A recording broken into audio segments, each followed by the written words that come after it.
It's the Film Tangents Christmas special.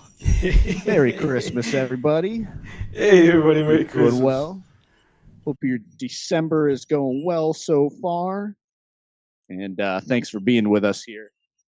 Doing a little Christmas special here um, for the uh, for the new year. Before we go on our little sabbatical for the month of December, That's right. we'll be on a little sabbatical. We'll be taking a break for the month of December, and then probably come back early to mid January, late January at the very latest. Yeah. Season Um, 2. to prepare for season two, folks. So yeah, but it's the Christmas special. So welcome everyone. Um, Now before we begin, tonight we're going to be doing a commentary on the Christmas action classic Die Hard. That's right. But before we do that, um, Edward and I wanted to say a few words about what I think, right, is the movie of the year, Yeah. and that is a brand new Godzilla film, Godzilla minus one, That's right. from Japan, of course. An American Godzilla movie is never going to be the movie of the The year, movie of the probably. year, yeah. Yeah, but This new dude, Godzilla Godzilla movie. minus Yeah, it's this new American Godzilla movie is the movie of the year.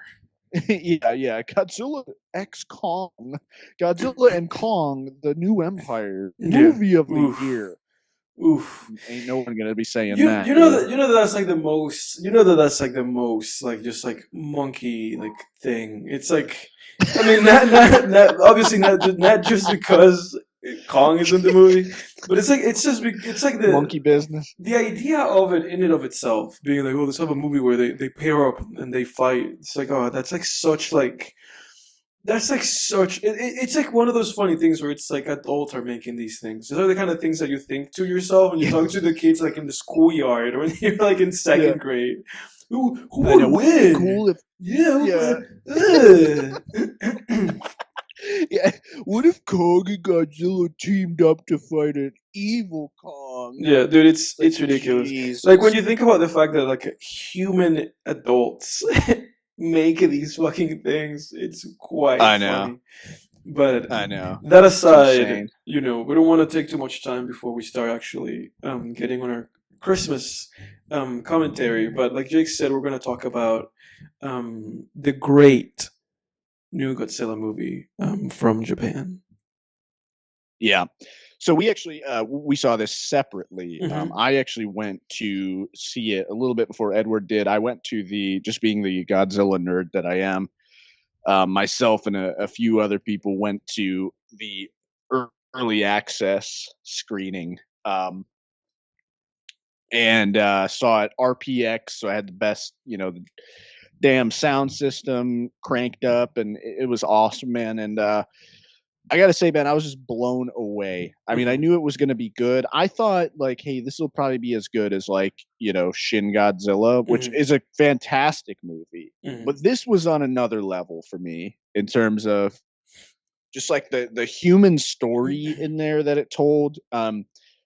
The Without a doubt, I think the best human story of all the Godzilla movies. For sure, for sure. I've seen just about all the Godzilla movies, Hmm.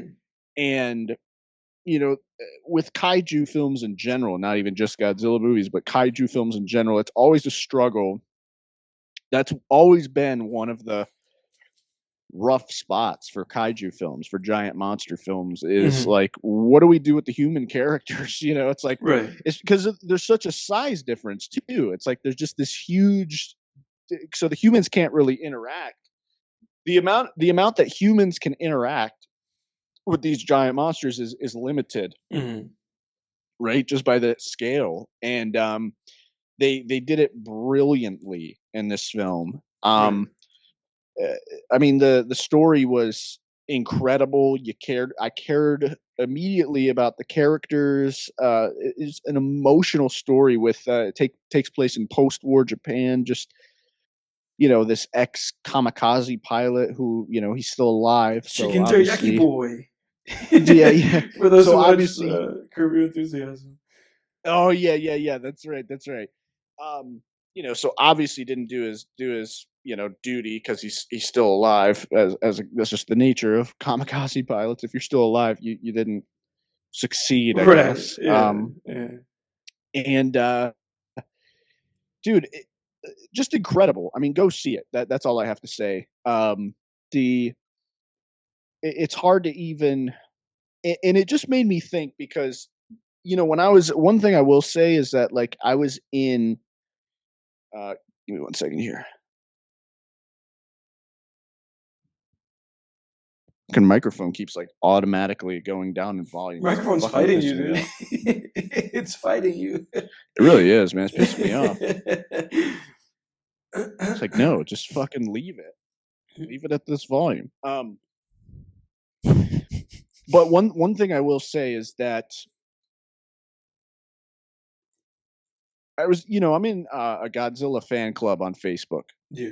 because again, I'm a nerd at heart, and you know, I and a lot of other people were saying like, hey, this movie really just shows how much the MonsterVerse, the American Godzilla series, is just how much of a joke it is. Mhm.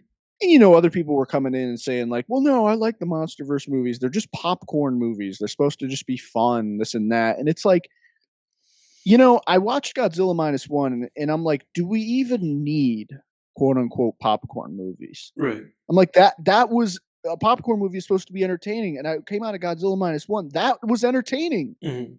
That was fucking entertaining. Like, what's the point in making a movie like Godzilla minus one and just taking all of the soul out of it Right. and just having it be monsters smashing stuff for 2 hours? It's like, Right. you know what I mean? Like when I watch one of the American Godzilla movies, it's like, it's like, oh, it's just a fun movie where you watch a giant gorilla fight Godzilla, and it's like, well, that's 5 minutes A of it. gorilla fights Godzilla.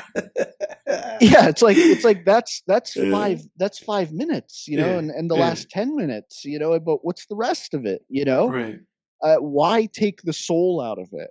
Why what's the point of that exercise? To me, watching Godzilla minus one really made me question whether we need popcorn movies as they're defined nowadays. Which nowadays, like what we're about to watch, Die Hard, that's a popcorn movie, Right. but it's great, great characters, great storyline. You're invested, right? And that's become what used to be the bare minimum has now become like an add-on. It's like great characters, great plot, great Mhm. themes. Mhm. That's a bare minimum. It's Right. not fucking optional, Right. and that's become optional It in is, yeah. today's Yeah, landscape. for sure. Because today's landscape is more content than it is like actual story or filmmaking. Yeah. Anyway, what was your experience with Godzilla minus one? Well, I had a great experience. I remember that. I remember that I received like a message from you, and it was just like that you were in the theater, and I was like, "This motherfucker." Yeah, So I was like, "I gotta get out there and see this new movie." But I remember that when you were watching it, I was just excited to see what you would say, and you were like, "This is you just said to me like this is the best movie I've seen this year," and you were like, "This is better Yeah. than Oppenheimer," and I was like, "What?" Because I watched Oppenheimer together, so. I just compared it to that, and immediately I was like, okay, we have to go see Godzilla and see what's going on, So I got Yeah. tickets just for the soonest like screening that we could go see, and we went and saw it. And it was great, man. It was a great theater experience. Everybody in there was like really like respectful. There wasn't anybody like being like obnoxious, which a lot of the time you go see a movie and people are just being obnoxious in the movie theater. And that was Yeah. not the case. People were there for the movie, man.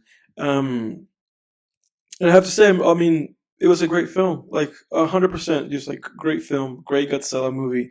In my head, I was debating. I was like, which one's better? Like, is this better than Shin Godzilla? I couldn't make heads or tails. Like in my head, I was like, I want to see Shin Godzilla again, and maybe decide like how I feel, because there's elements to Yeah. this movie. Like this is like, to me, this Godzilla movie. It's almost like a Spielberg Godzilla movie. It's like it's just like a really well made movie with like all the little bits and all the little points and all the little arcs. Like it's just like a really comprehensive film, you know. Like this is like as comprehensive as a movie as it gets, you know, with the characters and the arcs and the emotional bits and like the payoffs, you know. Um, and I was fascinated by that because then after we left the film, the theater, that's kind of where my mind was. I was just connecting the dots and seeing all the kind of like trying to place in my head all the payoffs that the movie had. You know, like okay, this happened and then that happened. You know, like I was Yeah. really fascinated by all those little details. I'm not gonna go too much into them. Obviously, we'll talk about this movie more in at length later on. And honestly, when this movie gets released, like on video and it's like on demand, I'll probably watch it again. And I might it would be great to do like maybe like a double feature in this and Shin Godzilla and just kind of think about the both of these films. But this movie had great shit, man. There was scenes where this movie was terrifying. There were Yeah. scenes where this movie was very heartfelt, you know, and very earnest, um, very melodramatic, you know, Godzilla movie for sure. Yeah. But like I said, you know, like you know, I was there for this film, you know, and I really loved it. I enjoyed it. I thought that the ending of this movie and Shin Godzilla were very similar. It kind of felt like companion pieces, those two films. And that's something that I was thinking about too, because I was like, it feels like Shin Godzilla was like, you know, the version of the film that just encapsulated more of this kind of like social governmental like reaction where there's no true main characters, basically like a nation against like a disaster, you Yeah. know. And with this film, it was like just basically turning that on its head and be like, okay, if that's Shin Godzilla, we're gonna do the opposite, and we're gonna Yeah. create a film that's entirely about, you know, a main character and a small group of characters and their, you know, kind of fight against this entity that in itself, you know, came to be quote unquote because of the actions of the main character, you know, Yeah. led to this in some way or another. So it was fascinating, man. I The really way I they really did loved that it. was incredible. I mean, Yeah, it really the way, was. because it was like you know, all of pretty much everything Godzilla did, he sort of took like Right. that on his shoulders in a way. Like it was Yes. like on Yes. kind of on him partially, and that was like, Yeah. Yeah. oh man, that I've never seen that done in a Godzilla movie before. Yeah. That's That never was been great. done. Yeah. That was And I amazing. love that because it just tied it tied the two characters together and that did wonders for the film. Yeah. Um but no, ultimately I thought it was a great film. I'm still not sure of like my I'm still not sure about like my entire comprehension of the film and where I ultimately landed. Do I think it's the best movie of the year? I don't think so. You know, Oh, that's kind of like boo. where I've that's where I've landed where I do still champion Oppenheimer over this film. But I think this film is a very close second as of all Yeah. the films that I've seen this year. Yeah. No, I thought it was better than Oppenheimer, and I thought that I definitely thought it was better than Shin Godzilla because I just don't think, you know, I know Shin Godzilla was like a different type of movie than this was, Right. Yeah. but you just can't. I think even the best version of Shin Godzilla in the best possible world still couldn't beat this movie, and just because I just don't think you can beat that human element, that character driven element. You just can't Right. beat that. That, And that's this that's what I was was gonna say because I think then it comes down to personal preference, doesn't it? You know, yeah, yeah. because I feel like then it comes down to like what you value out of the films, you know. And this film, without a doubt, you know, has that element. You know, it has that element without a doubt. You know, Yeah. but like I said, I think I need to rewatch these two movies and Yeah. just kind of see like which movie I feel like connects with me more, which is more impactful. Despite the human element of this movie, there's still that shadow of a doubt where I don't know. You know, I don't Yeah. know if I actually think it's better than the other one. Yeah. I mean, and then one thing too, I think if you were to come up with one perfect companion to the original Godzilla movie, It's this one for 100% it's sure. this one. Yeah, because Yeah. not only does it take place in post-war Japan, even earlier than the first one does, even sooner after World War II than the first one does. The themes are very much two sides of the same coin, where in the first one it's sort of like a self-lamenting in a way, where it's like, hey, Japan, the first one is very much Japan, feeling sorry for itself, not in a bad way, but very much Mm-hmm. like, hey, this is like how our nation has been haunted by our actions, Mm-hmm. or not our actions, not just our actions, but the reaction of America and nuclear weapons, Mm-hmm. right? And these are the ghosts of our past right now. These are the Mm-hmm. ghosts that are Mm-hmm. haunting us. That was the first one. And then Right. Godzilla minus one So moving is on, let's see. essentially, yeah, it's essentially about like, hey, this is what we can do better as a country, right? Right. So the first one was kind of pointing the finger, like, hey, okay, America, like, you have the atomic bomb, you have to, and other countries too, mankind as a whole. It was sort of pointing the finger, like, hey, you guys have this power now, and this is what you know can come of it, right? Mm-hmm. And now Mm-hmm. this film is sort of pointing the finger back at Japan, pointing the finger back at itself, and saying like, okay, now what were our mistakes as a nation, in World War Mm-hmm. II? And ultimately, it was just that we didn't value life. Like, we didn't value the Right. lives of our Absolutely. soldiers. Yeah. We didn't value the lives of other nations, and that makes this movie a beautiful companion piece to the first one, and the perfect Mm-hmm. double feature. The perfect double feature. Um, and it really is amazing when you think about it. When you go through the entire Godzilla franchise, you just think of how much of a range this franchise has, you know? Yeah. Because, like, you Yeah. take Absolutely. movies like this one and then the very first one, and it's like these are serious, and Shin too. It's like these are serious political, social commentary films.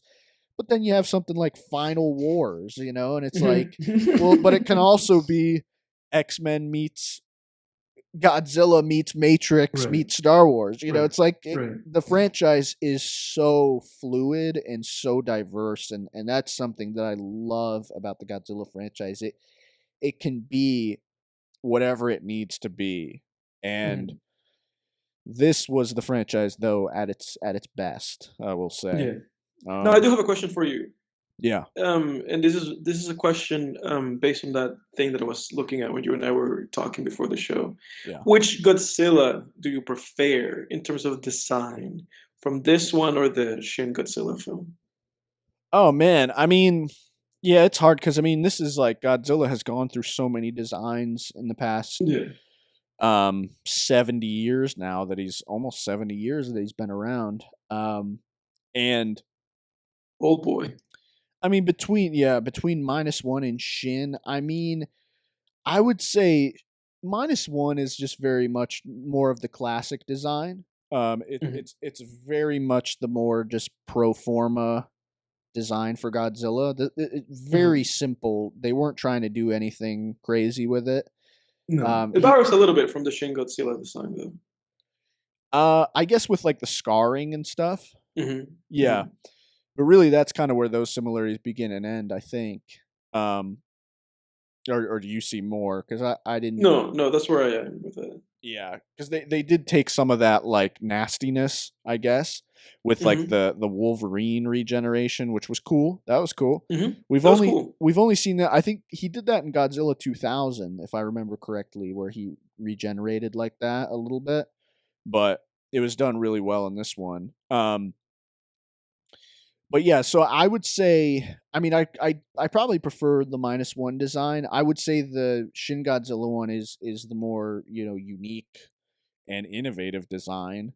Um, but just as a classic, I like the classic Godzilla design, and I think Shin for what it was worked. But I would just Mhm. like this design very much harkens back to the Heisei Godzilla, the '90s Godzilla. So like Godzilla versus King Ghidorah, Godzilla versus The mean Destroya. Godzilla. Yeah. The determined face Godzilla. Yeah, The meme mug Godzilla. yeah, that one. Which that's always been to me. That's like the probably one of the best Godzilla designs in terms of like how he's built and Mm-mm. I know you Mm. have issues with like his facial expression, and I get that. Yeah. Um, but there's a lot of great Godzilla designs and some not so great ones too. Um, that Godzilla 2000 design is really nice. Now that Mm, I've mentioned it, um, mm, with those crystalline dorsal fins and the mm. sort of bird of prey, like eagle kind of looking face. Pretty Yeah. dope. But Yeah.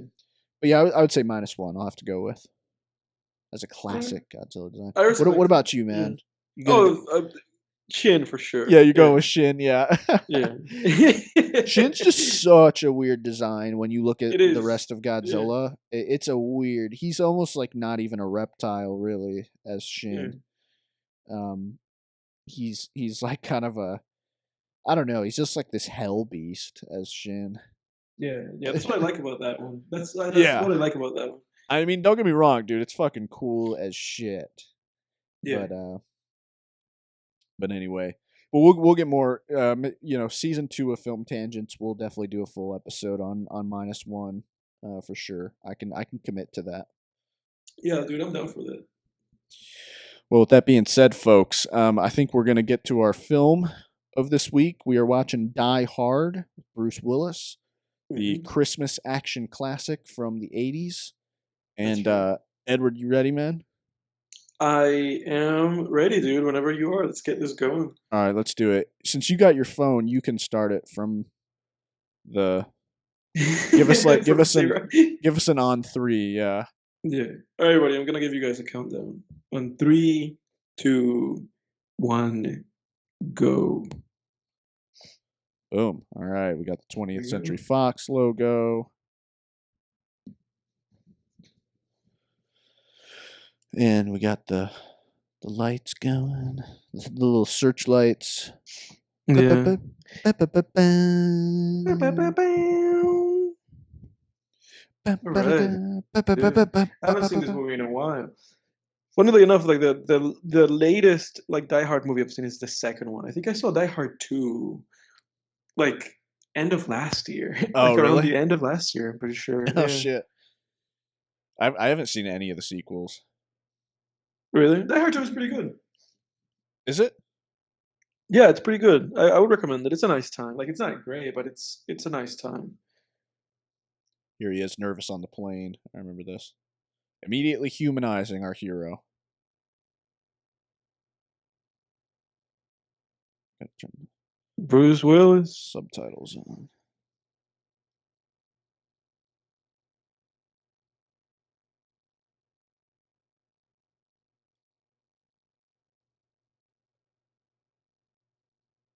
He's like, what the fuck? He's like, what the hell is this one? But it truly, it's like, what are you talking about? The fuck's this guy talking about? Feet, toes. What a weirdo. Okay. Okay. When's the last For time some you reason, flew, Edward? I'll answer in a second. I this was one of those shots where we're getting up where I was like expecting to like see like George Lucas, like random, Like in the background. randomly as part of the crowd. Like when Yeah. he's randomly in that documentary, like in the background. Yeah, dude, apparently there's like a lot of instances. There's been like actually more than just like a few of just him like in the background of things, and people just like randomly spotting him. It's like that dream scenario movie, but instead of dreams, it's just documentaries. It's like I saw George Mhm. Lucas in my documentaries. Dude, I want to see that Nicolas Cage dream scenario movie. That looks good. You Oh know? yeah, that's right. That does look good. Yeah. Yeah. Alan Rickman. What's the last time I flew, man? I can't remember, man. Like the last time I was on a plane. Um, It was probably like I think it was what, like 2021. 2 years? Yeah, because it was like right before. Yeah, it was like that spring, wasn't it? Because I was starting my new job, and then you had quit that No, other job, right? And you no, had yeah, flown no, but home. it was not spring. It was fall, dude. Oh, was it? Yeah, I remember that I flew like around fall. I went home and then Oh, came back. oh yeah, because you were still working that job when I started Hmm. mine, Yeah, and then you yeah, told them because you know like, that I was there. Yeah, because yeah, you know that I was there when I flew to Chicago, um, to make the film that we made, and then that's when I came back, and then I went home a few months later, and that's when I quit because they wouldn't let me go home. I was oh like, "Well, yeah, if you guys are not gonna let me go home, I'm not gonna let you guys have me as an employee." yeah, yeah, yeah. Last time I flew was a year and a half ago, I think. Yeah, Yeah, it's where to you go? Minnesota, see my cousins. Minnesota. Do you ever get nervous when you get on planes like Bruce Willis Every was? time, yeah. Oh, really? Every time. Like, I feel great, like, the second that I'm off the plane, I feel great, like, I guess, like, people maybe have, like, lingering, like, feeling or, like, motion shit, Yeah. but, like, after I got off a plane, like, 5 minutes later, I'm like, "Oh, great." It's like I never was on the plane. But when I'm on the plane, like, I can't do anything on a plane, like, I Really? can't read, can't watch a show, can't nothing. All I can do is just listen to things, just listen to music and try to sleep. And funnily enough, like a practice that I've started doing, like I've been doing this for years. Like for years. Since you've known me, I've been doing this. And it is that before I get on a plane, like the night before, I just won't sleep. I'll just stay up. Really? And then the second that I get on the plane, pass out.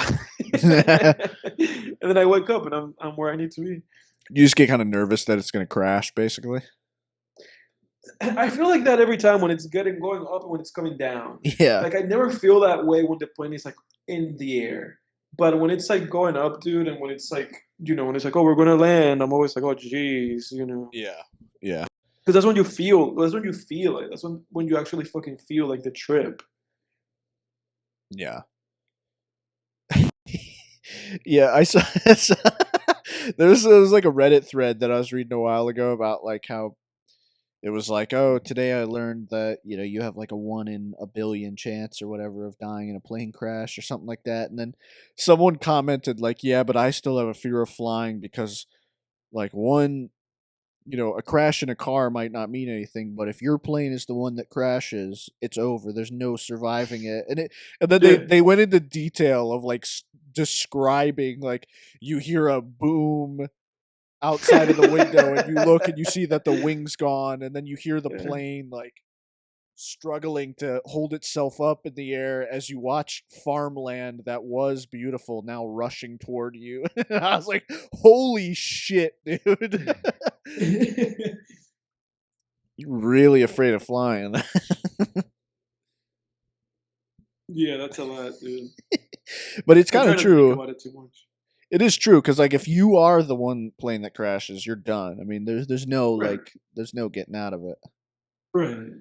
But if you crash in a car, it's like there's I think if you even if you crash, even if you do crash in a car, it's like you have a 1 in 100 chance of dying in that crash. Hmm. It's like something like that. Yeah. Which that's what I get afraid of that, dude. I get afraid of dying in a car accident, even though it's like statistically.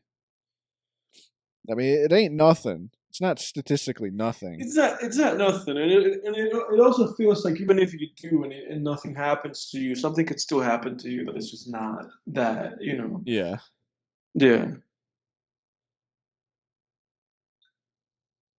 you lose a toe. dude. I It's like, love oh, I this lost my limo. toe. I love this limo driver. He's like Soldier Boy. He does look like Soldier Boy with those He looks just glasses. like him.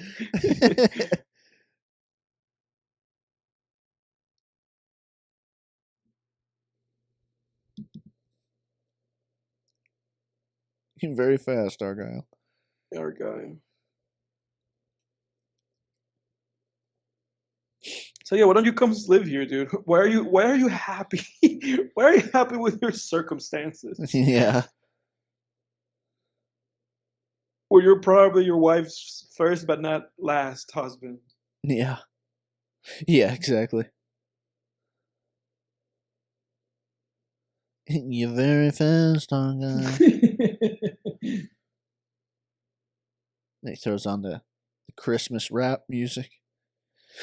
Dude, that reminds me. I gotta listen to MF Doom's Christmas album again.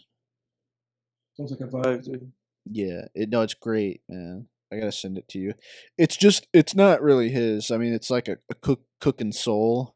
The Hmm. producer, he does that. What's that song by Freddie Gibbs? Walking with the Mo. Hmm. He produced that beat, but he Yeah, does that's a like, great beat. yeah, he's a great producer. He produces he makes like a lot of remix stuff, and he basically just took MF Doom song vocals and put Christmas song sampled rap beats over them, and then Yeah, did like put in like Christmas skits too. It's great. It's yeah. a really nice album, and Is it one of those that's like really just on like YouTube? exactly. Yeah. Um, and then the cover's nice too. It's just like the Grinch with a Doom mask. It's nice. It's classic, dude. Like, I I was like looking at the credits for this film because they were just like passing by right now. And it made me think to myself, like, what's the director of this movie doing? Like, obviously he made a classic, but it's like, yeah, did he do anything else? I don't know. I'm gonna Google that. Yeah, look that up. Look that up, Jamie. Yeah, pull that up, Jamie. And there's a nice little shot here. This is a nice little sequence right here. You're just kind of learning where everything is. You get in the layout of the hotel because later he's going to be running around like a madman, shooting bad guys. It's like touchscreen. Yeah, back then that was a big deal. Yeah, right. Nakatomi And the Plaza. movie's acting like this is like the greatest thing right now. It's so John funny. McTiernan It's so funny directed this these movie. '80s movies, man. Like you watch like Blade Runner, and they're using like VHS technology, like it's supposed to be advanced or something. It's like shit that looks just like that right there in like Exactly. sci-fi movies.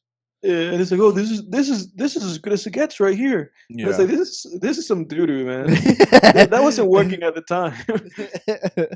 it's there's a charm to it though. There really is a Yeah. charm to it. Like when you watch Blade Runner and they're just like using a fucking like VHS type technology.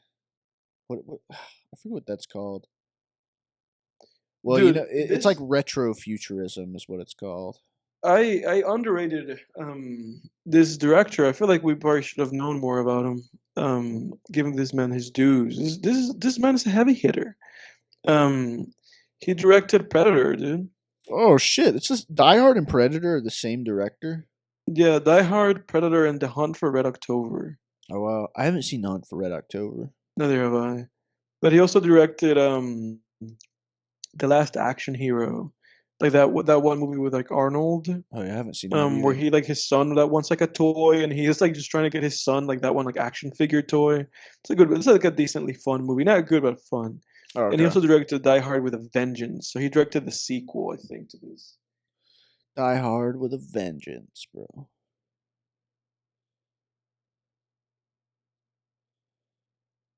I think with a Vengeance it's like the third one actually. I think the other one is just Die Hard 2.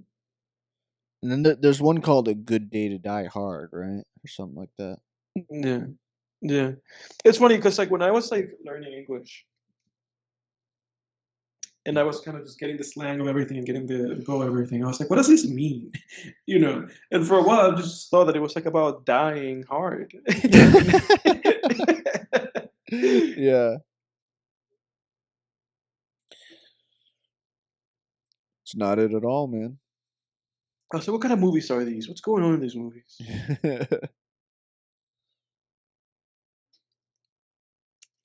This guy fucking goes down, bro.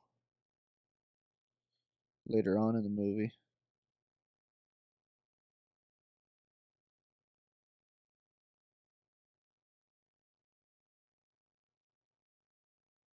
Yeah, fax some documents. That's exactly what she went off in private to do, John. Yeah, isn't there a guy in this movie Yeah, that that's him. it's him? That's hitting on her.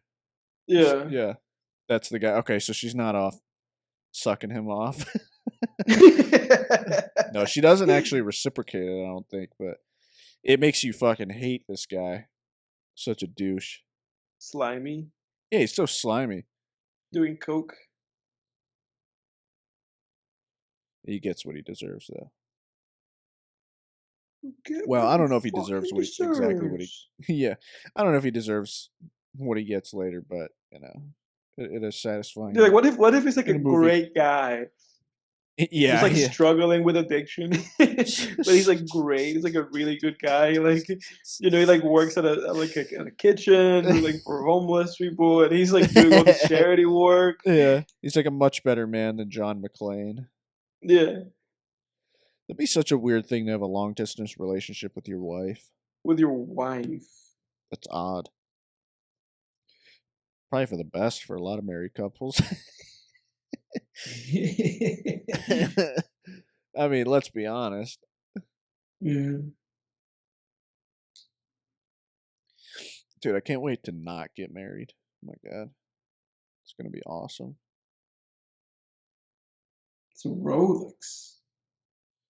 Yeah, that guy is like the type of guy who thinks he's hot shit just because he's got a little money. Yeah. So I got your wife a Rolex. Yeah.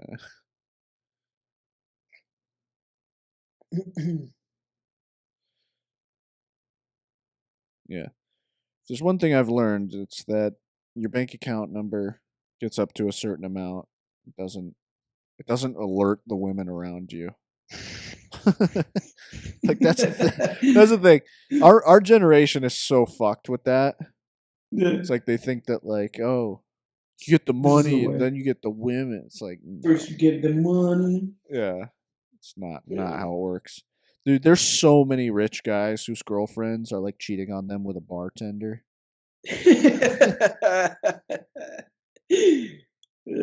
So many, dude.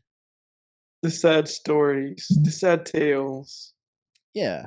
It's like it doesn't fucking it's like it like barely makes a difference.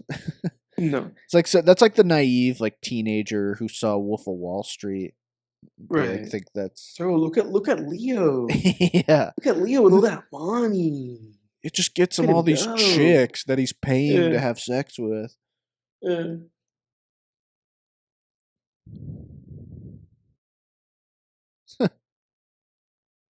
Nice. That guy's having a good Christmas. That guy is having a good Christmas.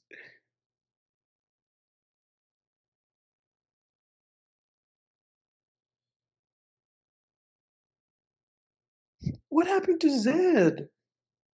Zed's dead, baby. Yeah. Zed's dead. Yeah, wrong movie. But he's still wearing a wife beater. Yeah, he is.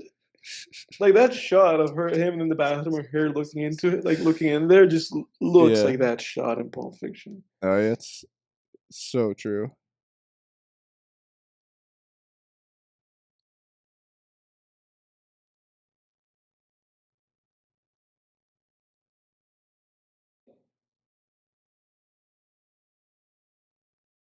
Yeah, see, this is before they had remote work, dude. She could have just taken that job and stayed in New York.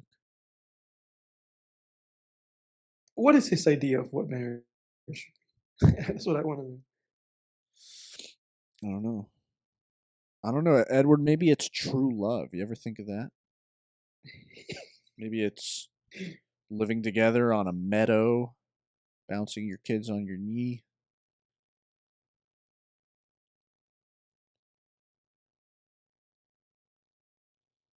With dandelions blowing in the breeze. You think this is the way that John McCain thinks about it Yeah, probably.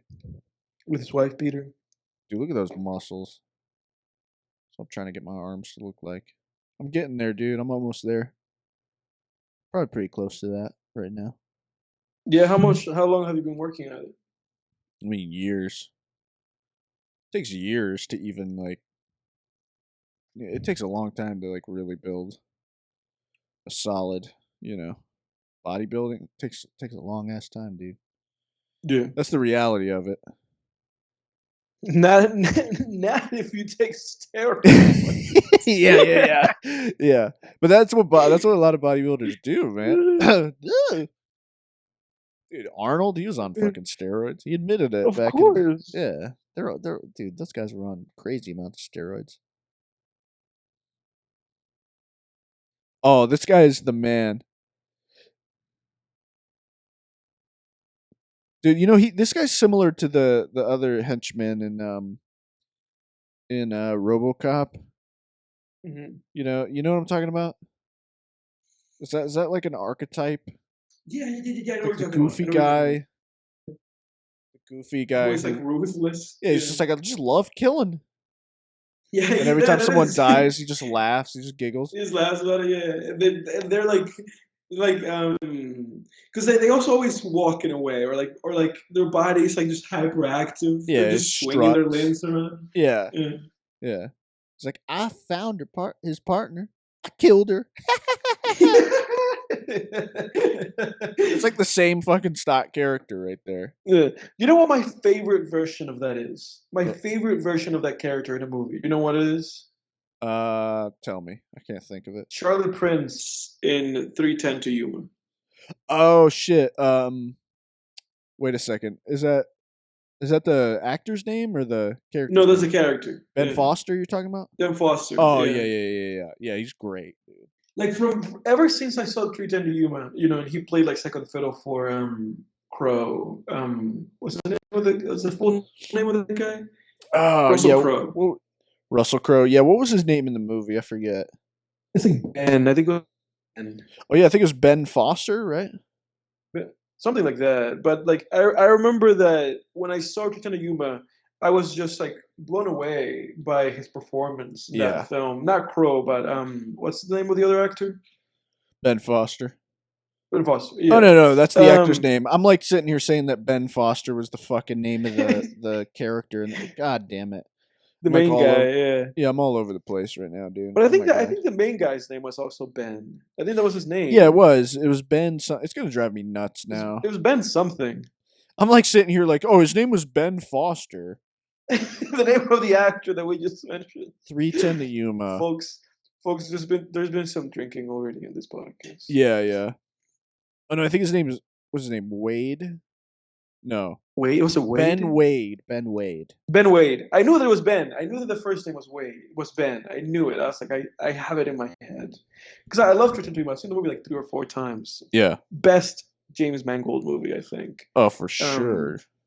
But he plays a version of that character of like the more kind of like active, like he's not goofy, but he has like a sense of humor and he makes jokes. Yeah. And I loved him in that film. I loved that character in that film because he ends up becoming like the antagonist because he is just so in a way like in love with the idea of Ben Wade. Yeah, And he's in so love with just, so like, loyal. yeah, he's so loyal and devoted that he just becomes the antagonist in that movie. Yeah. And I loved him. I thought he was amazing. Ben Foster, underrated actor. Yeah. Like his performance in that film, his performance, and I think it was like Lone Survivor. I think that's the movie that he's in. He's great, man. Yeah. Every single time I see Hell or that guy High in a Water. film, Hell or High Water, So great. There's a movie that I'm missing of his called I think The Messenger, and I think it's like him and Woody Harrelson. I haven't And that seen movie has that. been in my watch list forever. Like the movie's been on my watch list. I think at this point for like a decade. No, I've not seen it, but I love that guy. Underrated ass actor. They should put that guy on everything. Yeah. There's what's the other one that he's in? It's the one where he lives with his daughter in the woods or whatever. Oh, That's I on never my saw that one. I think that's on my you watch saw that list. one, right? No, on your it's on watch my list? watch list. It's funny with that. It's the script, girl 'cause I from think I've Jojo read- Rabbit or whatever. Yeah, What's I her think name? I've read like a little bit of that script. I don't know like under what context, but I've never seen the movie. Yeah, what oh, Leave No Trace, that's what it's called. Yeah, that's right. I just thought of it. This motherfucker.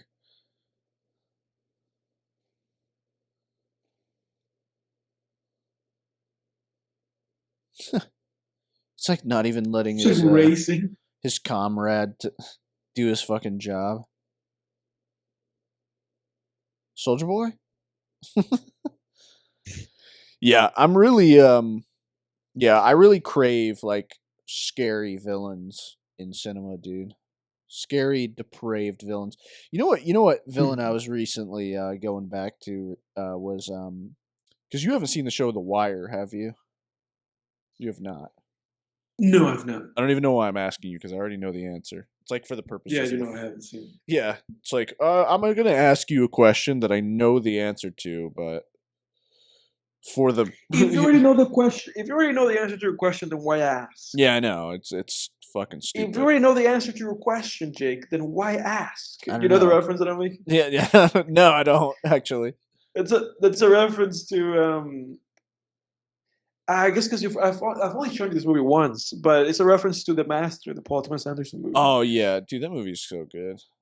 Yeah, which for those keeping track, that's in my top. I think my top 5 movies of all time. Dude, how hard would you shit your pants, man, if you're just in a building and people just started shooting the ceiling? Holy Dude, shit. I would, Dude. I would leave on empty. Dude, every tough guy would just immediately turn into a fucking little bitch if Oh, that dude, of happened. course. Because what can you do in that situation? You're done. Oh yeah. I mean that's the thing, dude. There's so many in our society right now. There's so many dudes that think they're tough guys, and it's just like it's all relative, you know. It's like, dude, if you haven't been to war, you know, haven't been in a gunfight, you haven't been in the Marines or something like that, so give it a rest. You ain't that tough. You know what I mean? Yeah. It's like I do Muay Thai kickboxing. I've sparred people. I've gotten kicked in the No, fucking no, face and kneed in the I agree with stomach. you. I It's agree like with you I'm not. 100%. Yeah, it's like I'm not tough at all. No, I agree with Comparatively. you. Like people who actually see action, like you said, like Marines or like Rangers, anything like that. Those are tough. Like those are actually tough fuckers. Everybody else Yeah, is just everybody else. and even those guys come back, and they're a lot of times they're just fucked up, man. You Yeah, know, it's like the human yeah, mind can only handle so much of that shit. absolutely. I think there's only so much stress that you can handle, man. Yeah, but then there's a badass motherfucker like this guy right here, Alan Alan Rickman. Rickman, Yeah, R.I.P. Dude, rest in peace. but I don't know. Is he really badass? Because he's like in total control here. Snape. Yeah, man. Yeah, Potter. Potter. Potter. That's everyone in Harry Potter. There's Potter. Fucking Malfoy. Remember that? I remember It's like, that. They heard should you froze like. up in front of the Dementors, Potter. I feel like they should like make that into like a series or something. They should remake those books. Yeah, dude. It's time. Dude, those are such good movies, especially like from 3 onward. It's so good. Oh, dude, of course. Yeah, 3 was the Alfonso Cuarón movie, Yeah, Prisoner of Azkaban. Yeah. yeah. What's your So top? good. Do you remember them enough to know like to have like a top, like a ranking for those films? Yeah, like a loose ranking. I mean, my favorite one's probably the best one's the last one, I think. Really, I disagree with you. Definitely, really? Yeah, I What do you disagree. think? You think the best one's Prisoner of Azkaban? No, I think the best one is the one before the last one, Oh, okay. So Deathly Hallows Part 1. part one. Yeah, and then Really? Azkaban. That's my Interesting. ranking. That's my Interesting. top 2 of those Where do you put films. the last one? Probably I would say either 3 or 4. Okay. What's 3? Yeah, Half Blood Prince? Half-Blood Prince. Yeah, that's a good one. Those, Yeah. especially the Order of the Phoenix on too, because they started to have the same director. I think his name was Hmm. what's his name? David Yates, I think his name David was. Yates. That's right. That's right. And dude, That's he right. brought his They style. let him helm the films. Yeah, he brought a great style to those He movies. did. He brought to those films A a grit. yeah, I would say grit and an artistic sensibility, Yeah. and that people didn't understand at the time. I remember when the third movie came out, and there's that sequence in the woods where they're chasing them. They're chasing Harry and Hermione and the other guy. I forgot what the other guy's name is. Ron. Ron Ron. Weasley. Yeah, they're chasing them, Ron. and it's like, and that whole scene is like shot in this very shoppy, Dude, like I'm thinking of the same fucking scene. No, yeah. that's not in the third one, bro. That's like in the 6th or 7th one. That's what I'm saying. That's in the one before last. Yeah. Okay, Yeah, dude, and that's so funny that you and I are thinking of the same scene because that's the scene I yeah, think of every time I think of his style. exactly. But that's what I'm saying to you. Like that style was misunderstood because at the time people criticized that, and I remember that I watched that film and I was blown away. I was like, this Yeah, guy is incredible. You know, like yeah, he's committing 100% to what he's putting on screen, and it works. Like you have to just be there for it. And that movie blew me away. I remember when Yeah. watched that movie. To me, that's the best Harry Potter movie because I Yeah. think the last one had less of that, and they Yeah. just had to focus more on like the wrapping everything up kind of elements of everything. But that sixth movie, man, the part one movie, oof, it was just that movie feels like a art house like power movie. Like Yeah. it's so good. Oh yeah. Dude, you have no idea how fucking excited I am that you're thinking of the exact same shot that I was saying, because that's the shot that I think of when I saw that shot. I was like, this guy has a really fucking good style, Oh, I do too. I because do too. that style was needed, because people criticizing that don't like that style was needed, because it's a goofy ass story about wizards with wands. It's like you got to Right. bring it, like, for people to take this seriously, you got to like, it was great to offset it with like a really fucking just visceral, in the trenches style of Mhm. shooting it. Like, he Mhm. shot that movie like he was filming a war film, and it was, He did. Yeah. and it's a movie about wizards with little sticks. Yeah. Did you know? But no, dude. I mean, you and I have known each other how long now? You know, 7 probably like years, 7, 8 years. a Yeah, little over dude. 7 years and like 3 months. Yeah, it makes sense. I feel like our brains in a lot of ways they kind of arrive at the same answer for a lot of things. Yeah. Except mine just arrive at the right answers more often, I think. No, I'm just kidding. It's like, Potter, you're going to open the vault with a spell that I am going to Did teach you you. did you know that there was like an open world, like actually pretty good Harry Potter game? Yeah, what was it? Didn't it come out like 2 years ago or like last year? I think it came out last year or like early this year. It's like called like Hogwarts Legacy or something. Yeah, there was like a weird, they like It looks started, pretty fun, honestly. yeah, and they started offering bounties for people who were like, um what's the term I'm looking for? People who were like pirating the game or whatever. Like, Mhm. the creators of the game started offering like rewards to people who would like blow the whistle on them. That's funny. The code, please. He just did a reverse Lalo, taking the safety, or taking the silencer off the gun. Yeah, he's like, I'm gonna make this one loud and clear. Yeah, it's funny. I watched like the dumbest YouTube video today. It was a YouTube Mhm. video that came out, I think, like 2 days ago, about how Lalo was like the person's least favorite part of Better Call Saul, and Okay. they made the dumbest points ever.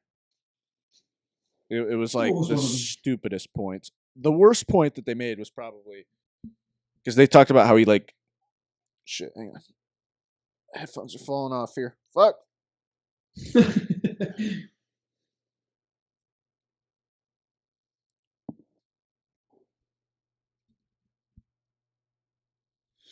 I don't know what happened there. Um. Ooh, damn. Boom. One of their points was how he kept like failing at things, which is like, first of all, he wasn't failing. He just, would make a chess move against Gus, and then Gus made a good counter move, and so he had to, figure out a new move. Mhm. It's like he wasn't failing. It was a Well, chess game. yeah, it's not like it's not like if it were Tuco versus Gus would have won the battle in like 5 minutes. It's like, it's not, that would have been failure. But yeah, it was a Mhm. chess game, exactly.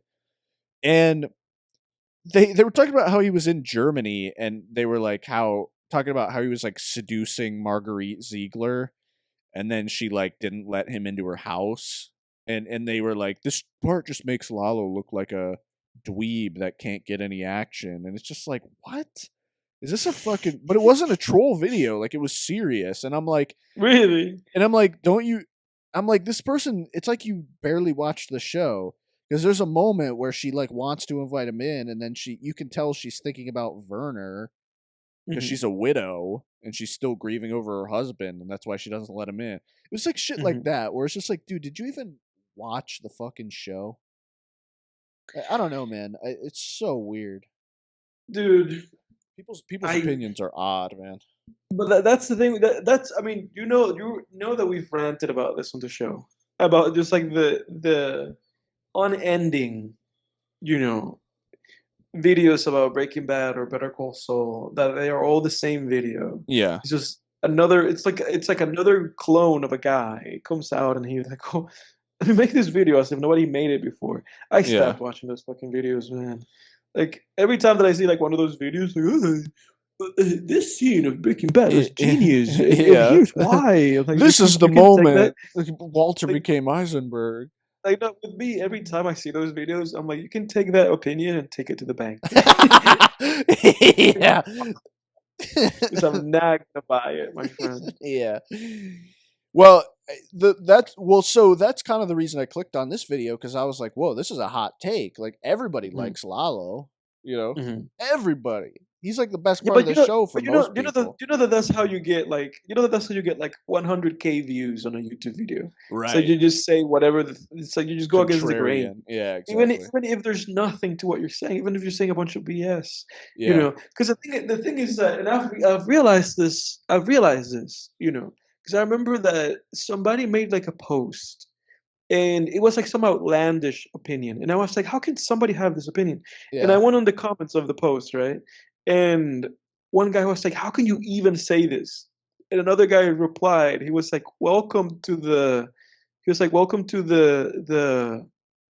he said like the attention or like the click farm for this creator. And I Right. was like, oh, there it is. I was Yep. like, they're just, because even when somebody says some outlandish shit or makes some crazy video and they get a bunch of views, and they read every comment, it's people saying like, you're wrong. It's like, oh, you're doing exactly what the guy wants you to do. Yeah, yeah. You're just contributing to the algorithm.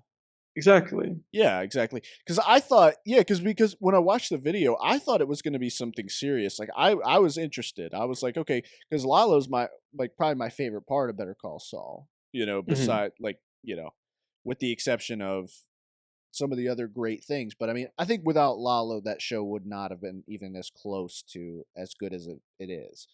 And Hmm. like they needed that, especially like he was introduced middle of the show, which the midpoint of your story is when you need a defibrillator, right? You need something to like jolt new energy because things are getting the midpoint of a Stagnant. story. Yeah, things are going to get old after the midpoint. And they introduced Lalo. It's a 6-season show. They introduced Lalo in season 4. Perfect. New life, new energy, a breath of fresh air into the show, right? And um I watched this video. I'm like, I'm interested in this because I'm interested to see what this person will say. And it was just it was a bunch of nonsense. Like another point, this was like an even worse point because this point I think was actually serious and not just like a troll type point, like the other thing I mentioned. But he was talking about when Kim is like yelling at Lalo, right? Hmm. In Jimmy's apartment, or Kim's apartment rather. And then he leaves. And he said like that scene's terrible because it just makes Lalo look like a loser, like you're a cartel boss and some woman yells at you and then you just leave with your tail tucked. And it's like, no, you missed the point. The entire point of that scene was Kim was telling him, you have no one you can fucking trust. And then Hmm. Lalo, you can see the wheels turning in that scene in his head where he's like, you know what? I don't have anyone to trust. And the entire reason he takes Nacho down to Mexico is because of what Kim said to him in that scene. Right. That's the whole. Kim screwed Nacho over in a way, She did. Yeah, yeah, inadvertently, because yeah. she told Lalo, like, you have nobody you can trust. And because she told him that, he realized, oh shit, this lady's right. And he Hmm. was like, I got to get out of here and take Nacho to Mexico so he can get promoted. So I can actually And you're have. saying that that guy actually thought he had a genuine point by saying that. Yeah, I think so. Unless the Like video is he in supposed to his be a in his head, troll. he was like, this is true. This is an actual observation. Yeah, he thought it made Lalo look weak. And I'm like, dude, Huh. you really are just watching this on a super superficial level, aren't you? Of course. Yeah. Like on some if that Cartoon Network level, like on some like I'm just taking the actions and not like thinking about like what any of this stuff like actually means. yeah, because honestly, what you're saying with the clickbait shit and the view farming, I'm really hoping that that guy is actually smarter than that and is Yeah. just. But it's like I don't know. I could believe honestly, and you know, the more I see on the internet, I can definitely believe someone is that dumb. And it's like, dude, Yeah. if you're that obtuse though, I mean, a show like Better Call Saul is just not for you, No. or a show like They should they should they Breaking should Bad for they that should matter. they should stick to watching Monday Night Raw and Friday Night SmackDown. Yeah. Or Transformers Dark of the Moon. Yeah. Oh god.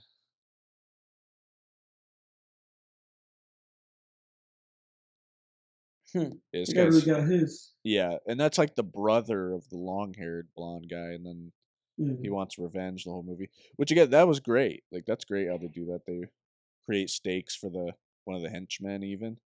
Mhm. In an action movie nowadays, they wouldn't even think to do that, I feel like. Yeah, just to create like those like small moments. Yeah.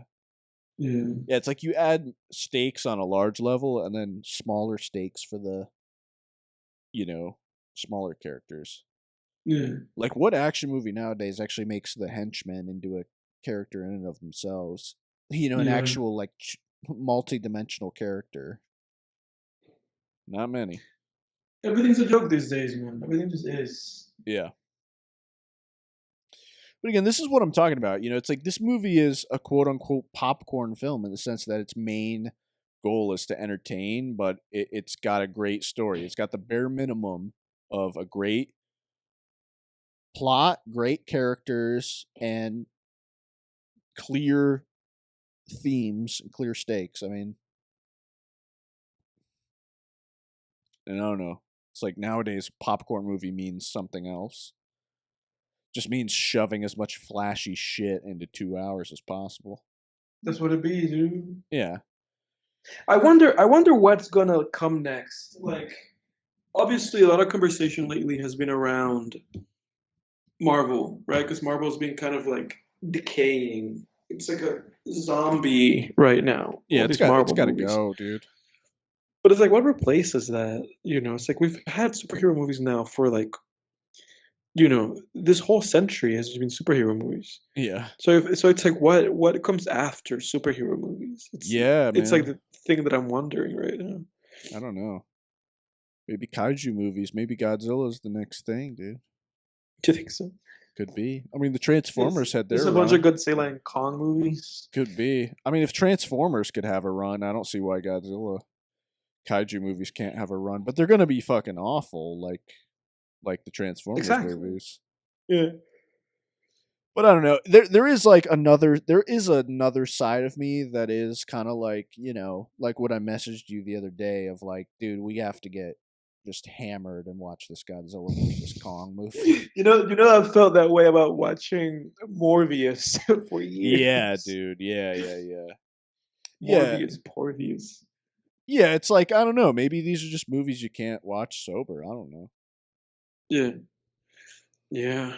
Cuz like why would you even need to be sober for a movie like that? Exactly. It's not asking anything of you. It's just asking for your eyes to be open. And for Yeah. your mind to be in the state where you go like, wow. I want Like Owen cookies and a Wilson. 90-minute cut of Avatar. Yeah.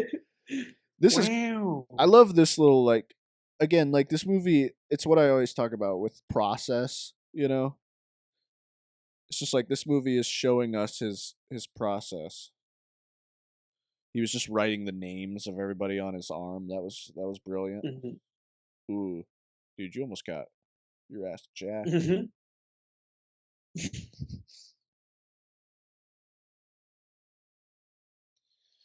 All right, Edward, keep talking to our fans. I got to pee. All right, I'll keep everybody entertained. Anybody listening, this is one of those scenes in this movie that I don't remember very well. I've seen Die Hard once, maybe twice, so everything's kind of coming back to me as we watch this film. I certainly remember how it ends, and I remember that at some point that officer comes back into that one officer comes into the film. I know that happens, but everything else is blurry. And I remember clearly how this movie ends.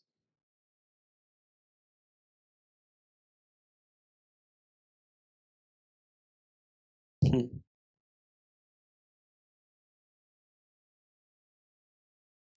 Great facial expressions by Alan Rickman.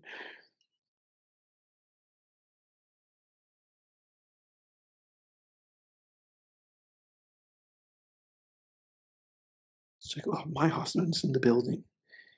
He's the one causing all this trouble.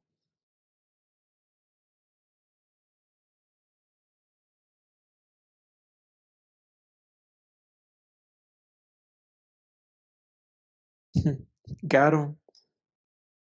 There he goes. Back to our hero. Is he still not wearing shoes at this point in the movie?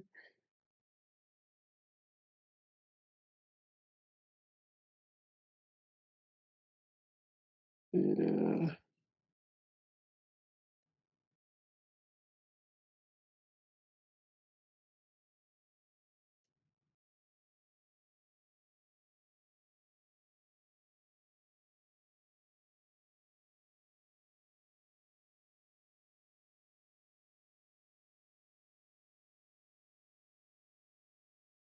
go go.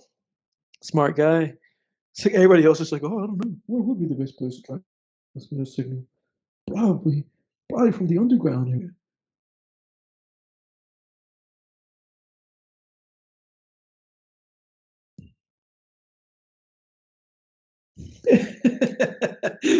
Great. And all these guys are going to the roof.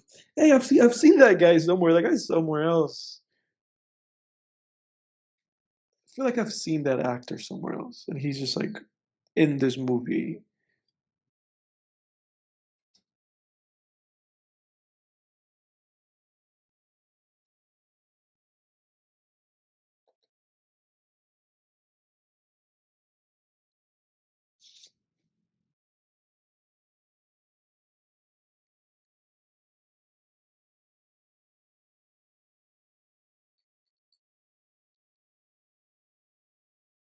There he goes.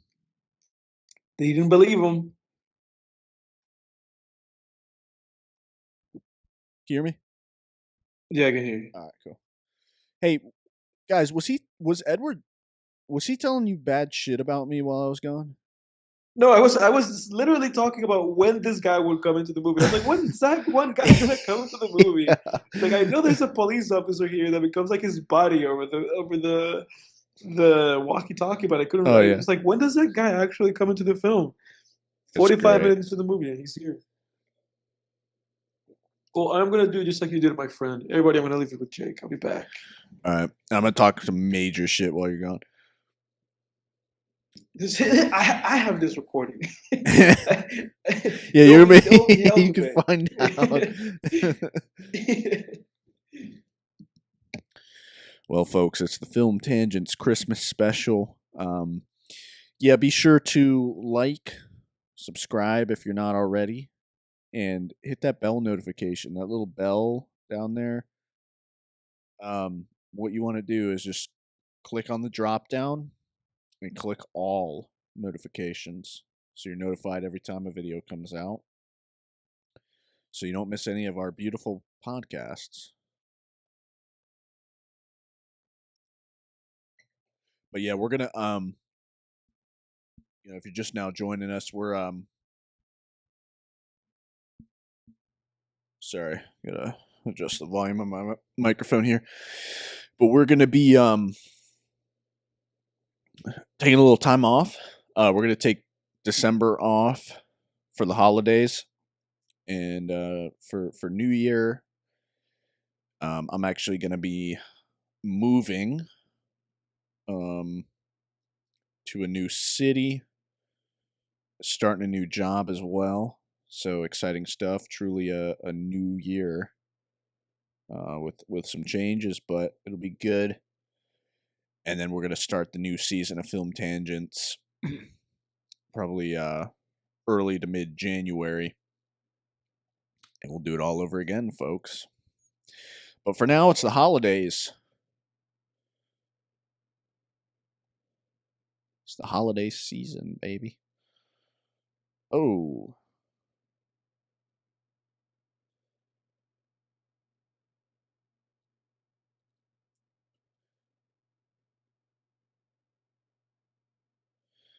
Yes, the holiday season, folks.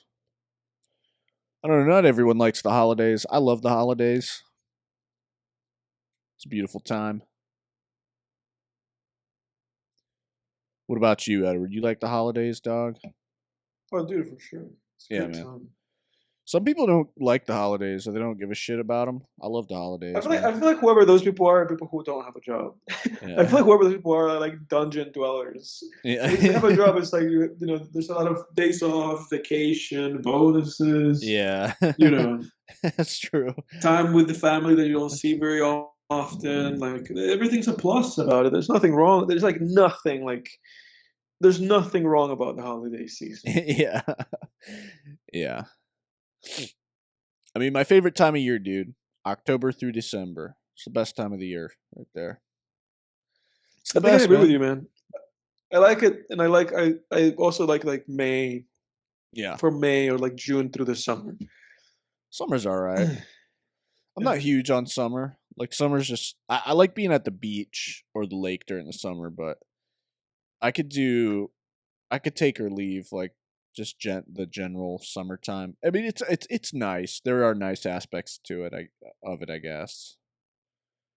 You don't like the stim bugs, huh? Well, no, I don't like those. Stinky bugs. They're more active during the spring. I feel like I do like the spring. Yeah. Spring's like a time of like, oh, it's it's not cold anymore.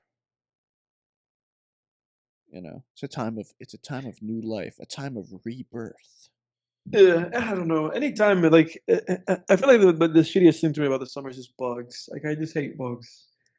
I hate whenever bugs are around, Yeah. and they're just everywhere. They're coming into your house through the small crevices by the windows. Yeah, no, I do hate that. That's just the worst of it. But I do love spring and summer, and I love fall. Yeah. Winter's kind of just what it is, like January all the way on through fucking March is what it is. Yeah, January and February. I used to hate January and February. Like I used to just wait for those months to be over, especially because it's like after Christmas. It's like Yeah, Thank- and Halloween. There's no more holidays. It's just a straight shoot. Yeah, and it is just like it's after like Halloween is a wonderful time, Thanksgiving is a wonderful time, Christmas is a wonderful time, and then it's just fucking January. You know what I mean? It's like ugh. But I don't know. I've said this before, but I've grown to actually like and actually legitimately like and embrace January and February as just a time of change and a time of like really taking the New Year's resolution thing to like the next level, where it's like really during those 2 months just laser focusing on like making changes and experiencing some discomfort that will pay off during the more like warm and happy times of the year. Yeah. That's the time of the year that I watched the movie Clerks, January or February. Yeah. That's my January movie right there. That's a New Year's movie is Clerks. I'll keep that in mind, dude. I'll probably then watch it at some point next year. Yeah, beginning of the year. Because from the outdoor shots, it looks like it's winter time, and it's a movie about making changes in your life and not being stuck and stagnant. That's why it's one of my favorite films of all time, because it just came at the right time. I watched it like in I think February during a period of stagnation in my life, and the movie just gave me a kick in the ass because I was like, oh fuck, like I'm like the main character right now, and I need to. Yeah. It's a movie that means quite a bit to me, but it's like in the same way that I watch like Home Alone during Christmas time, or like any other Christmas movie. It's like it's funny how this guy's like pressing on pressing on this thing to see where he is. Yeah. Yeah, it's like in that way, in the way that you would watch a Christmas movie at Christmas time, I watch Clerks like during the New Year month. Yeah. It's like become a weird holiday movie for me in that way. Yeah.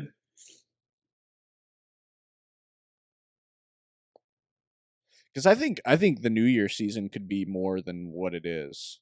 Like I think that could actually be like a Christmas like holiday if people actually took their New Year's resolutions seriously. But Oh, for sure. nobody fucking does, dude. They just talk about it for one day and then they don't do it. But there should be something. There should be something in January because there's nothing in January. Yeah, it's just Like so there's depressing. nothing. And then Yeah. February is like Valentine's Day. It's like equally as But that's not depressing as even a having. holiday. That's just a day. That's a you day when know? you have to like give your girlfriend Yeah. shit. Yeah, I feel like the actual cool days of the year are the days that are like, oh, these are days that, stores are closed and you don't have to go to work and you're at home kind of Yeah. shit. But the Valentine's Day is another day, and it's like, oh, if you're in a relationship, then it's like, oh, you have to do something for Valentine's Day. Otherwise, it's Yeah. like for another. Everybody else is just a day where they are reminded of their journey through life. Yeah. Oh God. Yeah, for a while there, Valentine's Day was fucking miserable for me when I was actually Yeah, it'd be like that sometimes. Isn't it? when I was in a relationship. It's great Yeah. when you're single.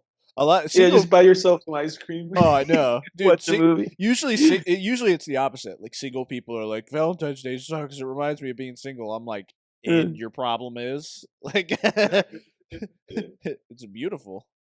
I love it. Singles Day. God, dude, I love being single. I love it so Eat much. me, officer. For me, the single life for me is just a never-ending honeymoon. Yeah. Yeah.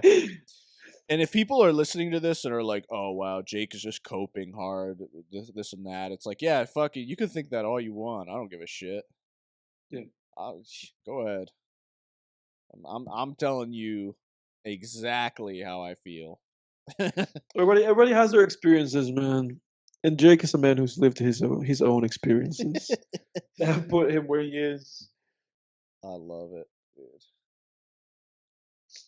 Some other people have lived very sad, miserable experiences, and they're like, "Oh man, this is really what would fix my life." Yeah. Well, I mean, the Having thing a plus one. Yeah, I mean the thing for me is like, dude, just because you're single, you can still date. It's just like, Right. fuck, you don't have to be tethered to somebody. But I don't know. It's like I'm no stronger than the next guy. It's like I might meet the right person tomorrow, and it's like, oh fuck, here I am again. Here I go again. But not in a bad way even. But it's just like you can't really control that in a way. If you meet the right person, you're not just gonna like let them go because it's like bad timing. Got him. Got him, dude. Shouting in German. I forget that this guy actually gets into the building. Yeah, dude, I completely forgot. Like, I forgot everything that had to do with this character. I was like, at some point, he just comes into the movie, and I know that he's like body with him from like outside. Yeah. You are done. I love how these guys pretend that they're terrorists, but they really just want money. Yeah. Sometimes I like a simple villain motivation. None of those shots hit that dude's like crotch. They all hit like his legs. It's a Like, lucky there's no motherfucker. way. Yeah. Yeah. Lucky. He's dead anyway, but it's like, come on, guys. Yeah. Lucky as hell. Shoot him in the sack. Satisfied.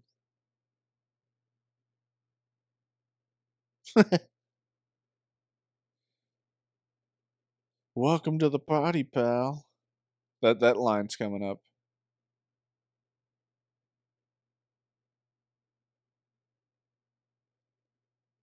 Oh, do you think? Oh, they did a good job at covering their tracks, dude.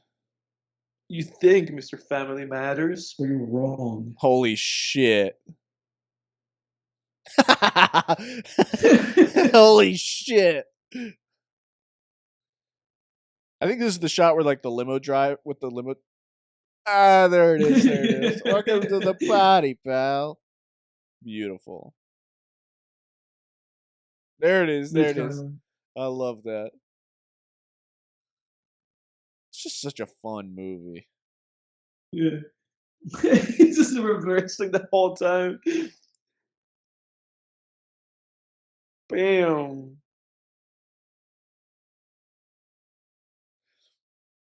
But dude, that Put like it in reverse. honestly, man, that's the thing about entertainment though, is like that's where people there's become this weird distinction between, again, like going back to that Godzilla -1 conversation, it's like there's become this weird distinction between popcorn movies and like films, and it's like, no. I agree not every film is going to be as philosophically resonant as the next one, but it's like, dude, entertainment is derived from storytelling, from good Right. storytelling. Period.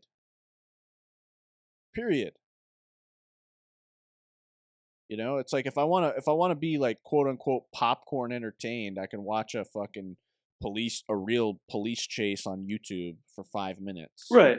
You Right. know? If you just want to see some action, if all you want to do is get your monkey brain going. Exactly. But it's like you can't just stuff 2 hours with that shit and call it a Right. day.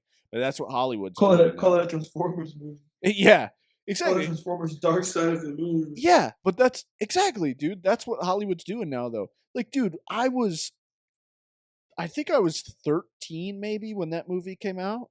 Transformers Dark of the Moon. When did that come out? Mhm. 2013? I was 15 when that came out, I think. Fucking. Yeah, I think it came out in 2013, right? Transformers Dark of the Moon. Is it Dark of the Moon or Dark Side of the Moon? Dark of the Moon. It came out in 2011, so I was 13. And dude, when I watched it at 13, I mean, dude, I was an idiotic 13-year-old, and I was like, "This is boring as His fuck. ass. Yeah. Boring as Yeah. fuck. All it is CGI robots fighting each other the entire movie for 2.5 Yeah. hours. None of them are characters. None of them have a personality. It's like, who gives a fuck?"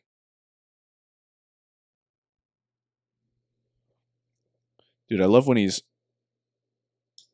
just taunting Hans over the radio. Yeah.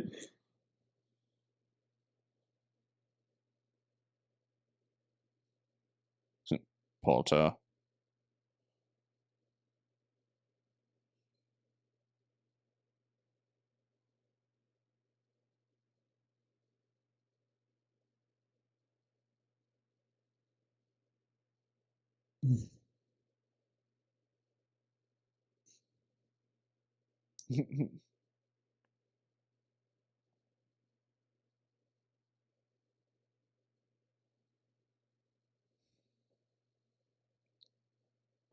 Yippee-ki-yay. Mr. Cowboy.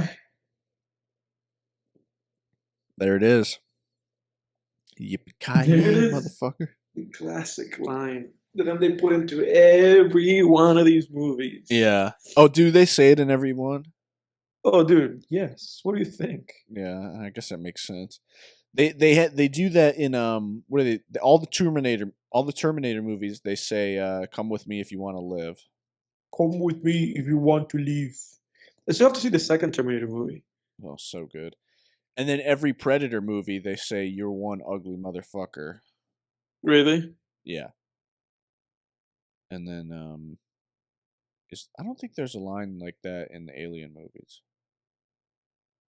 I don't know. I don't think I so. couldn't tell you. I've seen 2 of them, but I don't know if there's anything like that.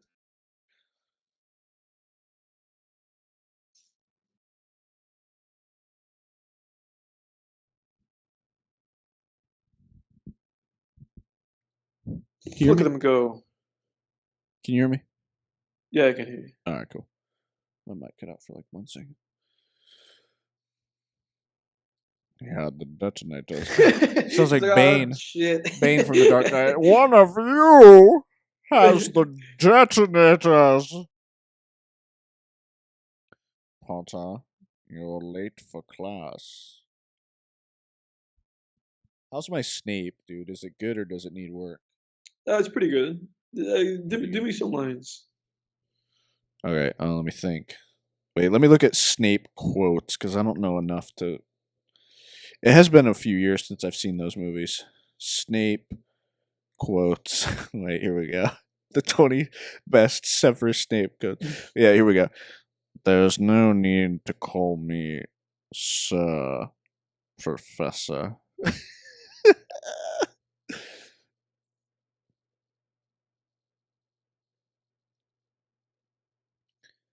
Oh, wait, let me try another one.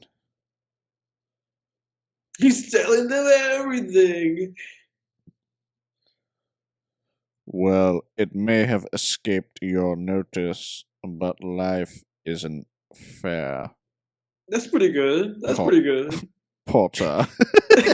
There wasn't even a Potter at the end of that one. That's pretty good, dude. I'd say that's pretty good. I'll give it like a 7. 7, yeah, that's pretty good. I'll take that. It's like a 7-8 performance. Dude, my Trump is getting fucking great, man. I'm getting. Yeah, good you've at been practicing. Trump. You've been practicing that Yeah. one. Yeah. Ghosts are transparent. Wait, I gotta get it more British than that. It has though. to It's be just it's like very like ghosts are transparent. it's like this breathy, like nose heavy, like Yeah. nasally voice. Yeah, and he's always talking really slow. Like he's just always Yeah. like, Potter, I tried to sleep with your mother. But that guy's Alan Rickman was like that on everything. Every Yeah. movie that I've ever seen of his, he's just that guy. Yeah. Yeah. Potter, your mother thought I was a simp. She prefer your father. Your mother friend zoned me. Poor guy, dude. Yeah, Snape got friend zoned, bro. It wasn't like Harry's dad like a douche. Yeah, he like bullied Snape and like Snape, what gave you him doing? swirlies and shit. It's like, Snape, what you doing hanging out around my girl? Yeah. Am I gonna have to bully you, Snape? Yeah, exactly. And that's why Snape like bullied Harry, but then was like, well, I still, even though his mother's dead, I still love her because I'm a fucking incel. Dude, Snape is such an incel. He's a Snape cell.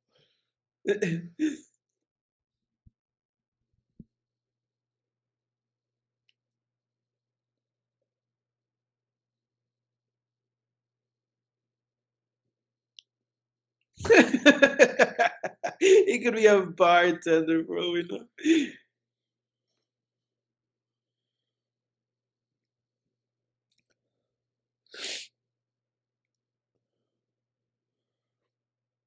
Yeah, but it's interesting how in this movie the villains are just like money grubbers.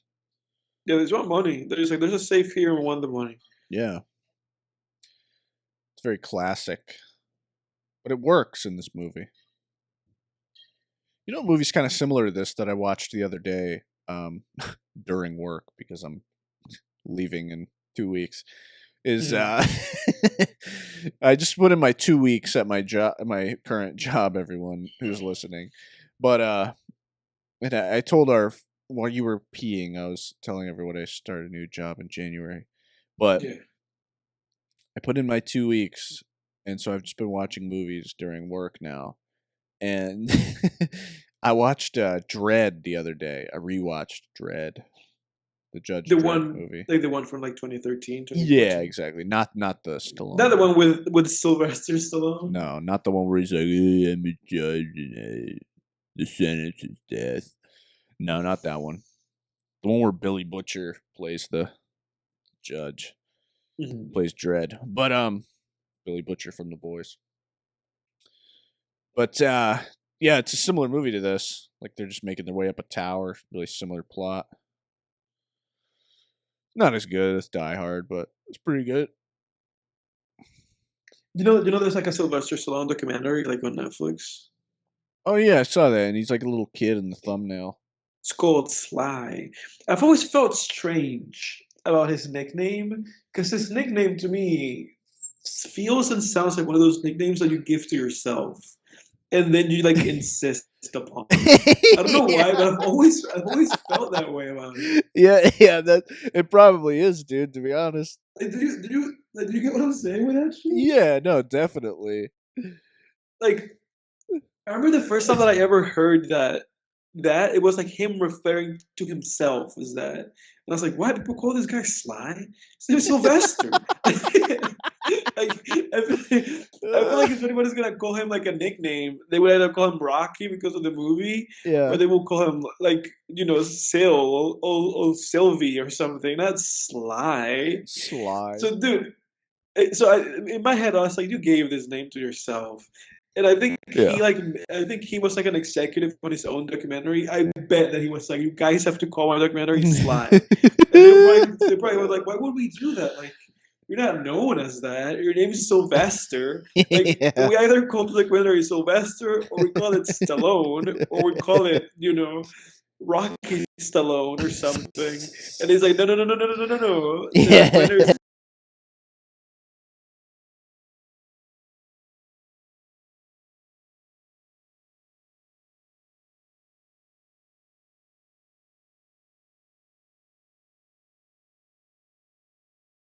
wrote and directed a movie that's on Netflix, starring himself. So he was very confident. Hear me? Yeah. All right. I might cut out. Did you Yeah, get a no, question yeah, that I he's asked probably. you? Yeah, can you imagine that meeting? He's just like, all right, guys, thanks everybody for being here. And we have to call the documentary. We have to call Sly. it Sly. If we don't, I'm not doing it. I told him I'm not doing it. I said, Adrian, I'm not doing a documentary if we don't call it Sly. No cameras. Everything turns off right away. Yeah, I mean, you guys should just fucking forget it. Like, all right, we'll do it. But Well, did like Paulie's having sex with the meat. That's the what I Family asked Guy you? Rocky bit. I asked you if you knew that Bill Burr had a movie on Netflix. Oh yeah. I added it to my list, but Like, he like wrote, directed, and stars in. yeah, it has like mixed reviews, I think. It But has pretty mixed reviews. I Yeah. still want to watch it. Doesn't it have Dave Chappelle in it too, or am I going crazy? No. It's not Dave Chappelle. Okay. Yeah, I think the actor resembles him. He resembles Chappelle. Okay. Oh, it might be the guy from.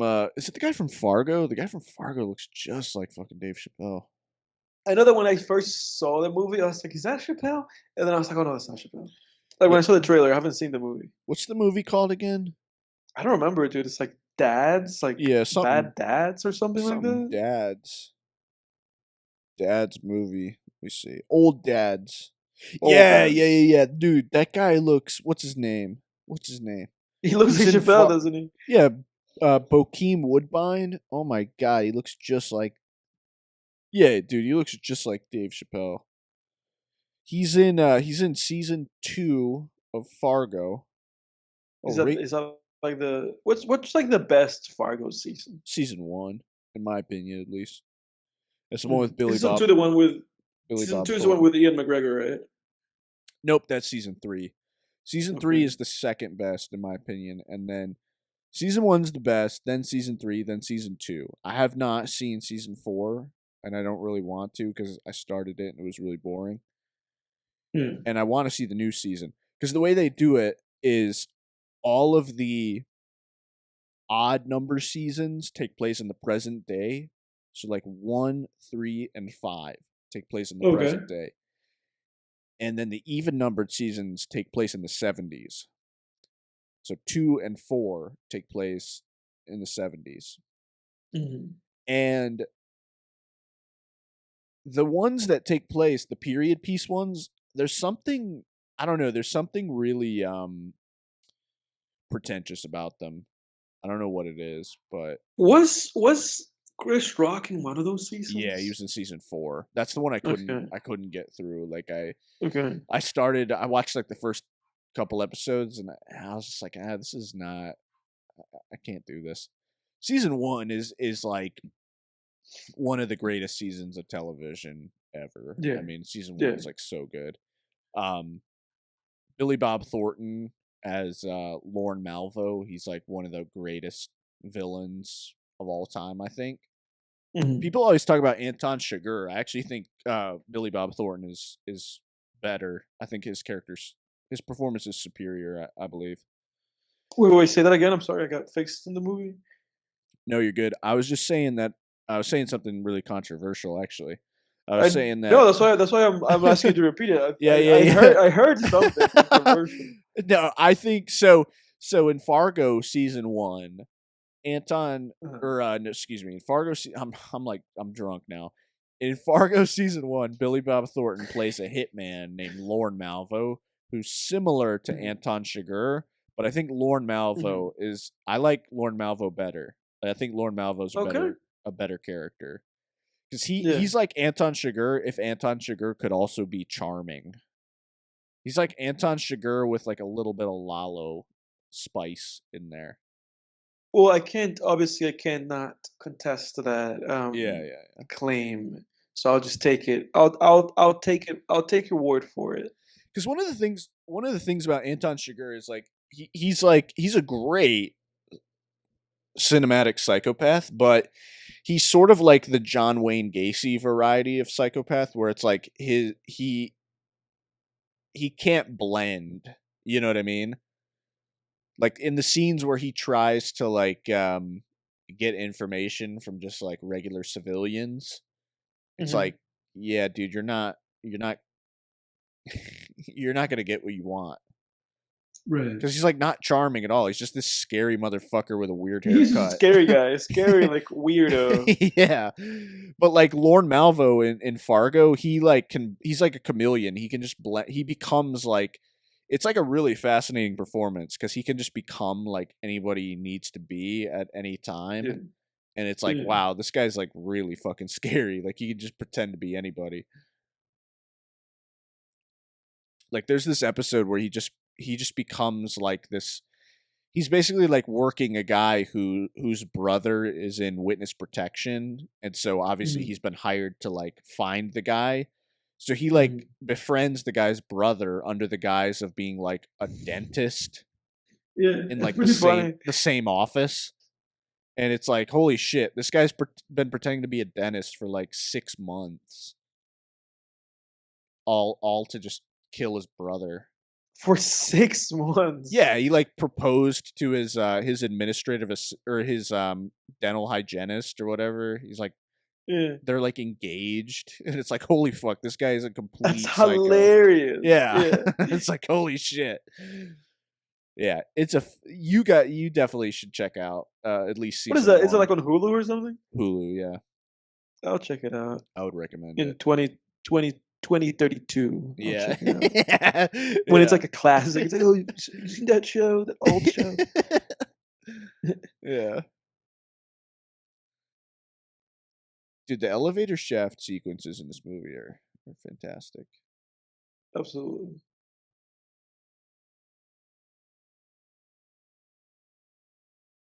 Jeez.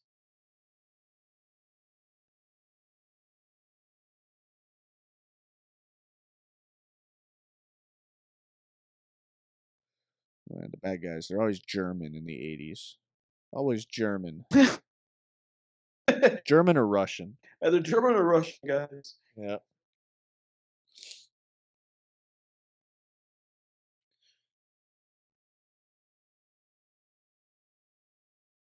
Geronimo. Geronimo. Yeah, that's a line that didn't stick. No, it didn't stick. That was the. They didn't have the same impact. No. Geronimo. Oh, jeez. Holy shit, dude. Dude, he got touched by fire. Holy shit. He He got did. grazed. Yeah. He's got some sunburns at least. It's him. Potter. Potter and John McClane have teamed up. And they're using dark arts against me. It's interesting. It's sort of an underrated thing to have villains who are just like really one dimensional but work, you know? Yeah, It's a hard thing to pull yeah, off.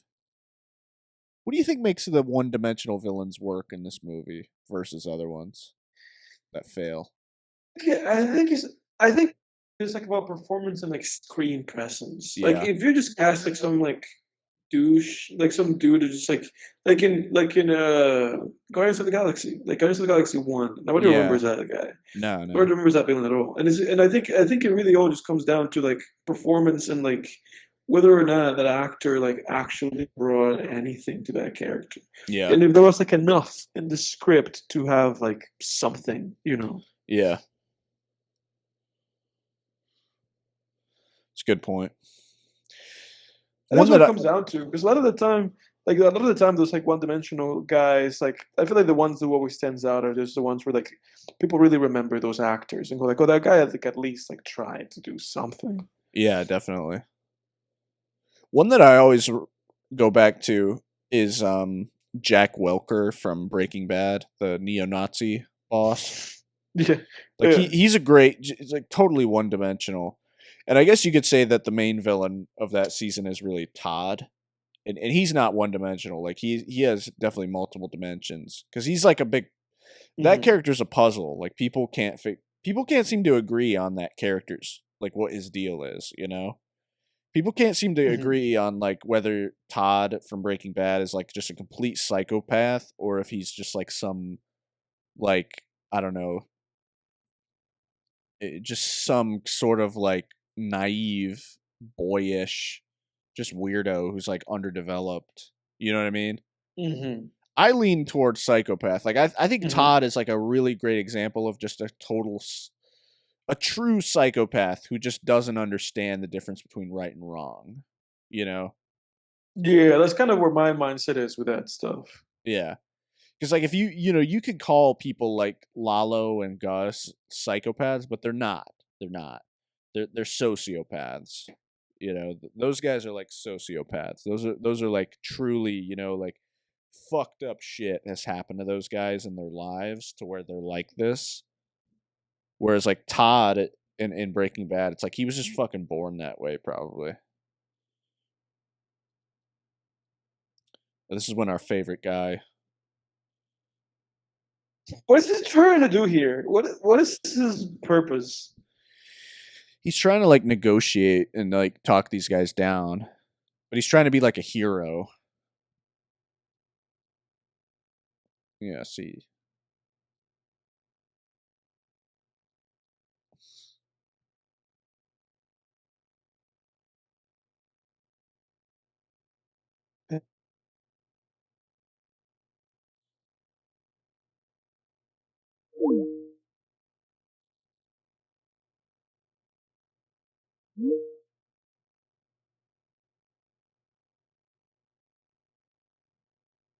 This is worse.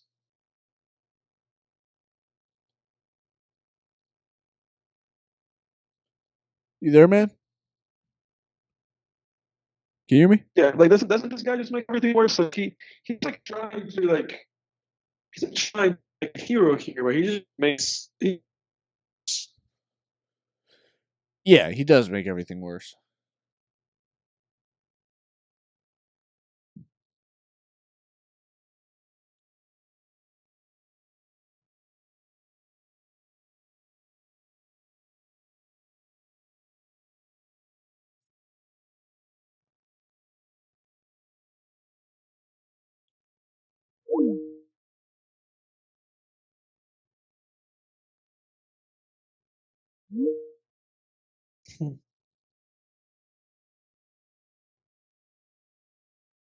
why is he trying to give them?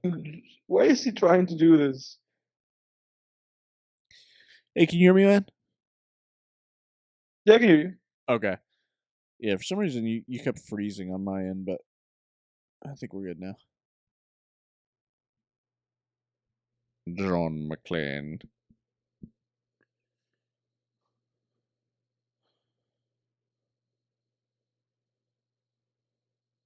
they're like buddy buddy, like talking to each other with a fucking walkie-talkie. They're just like chummy.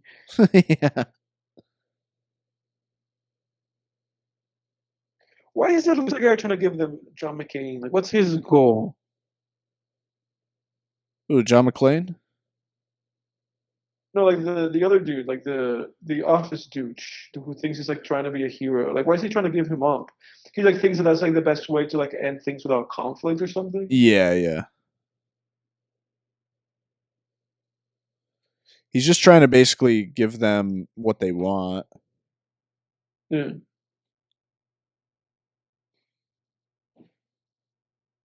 I love how this guy's so cocky, and then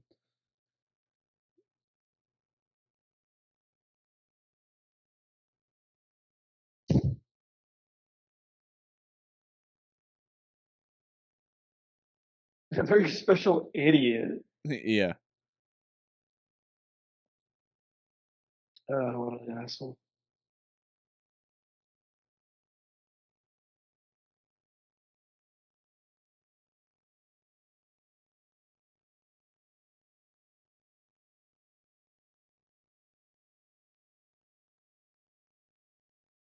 Hmm. What an idiot.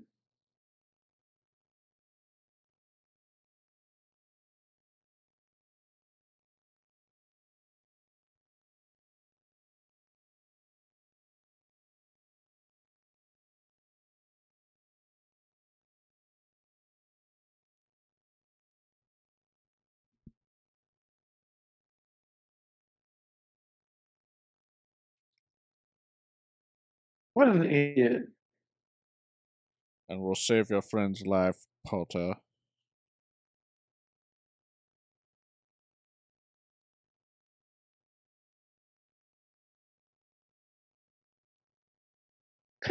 He's like saying it right. He's like he thinks he's like in with them. They're all chummy, but it's like, dude, you're saying exactly things how they are. Yeah. They are going to kill you.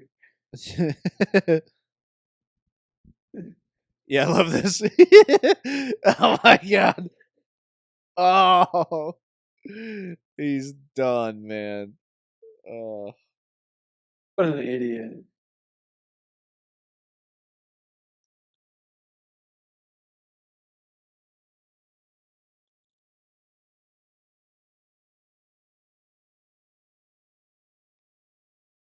He's no Captain America. He's like this is gonna end my way. Like I'm not gonna fold. yeah.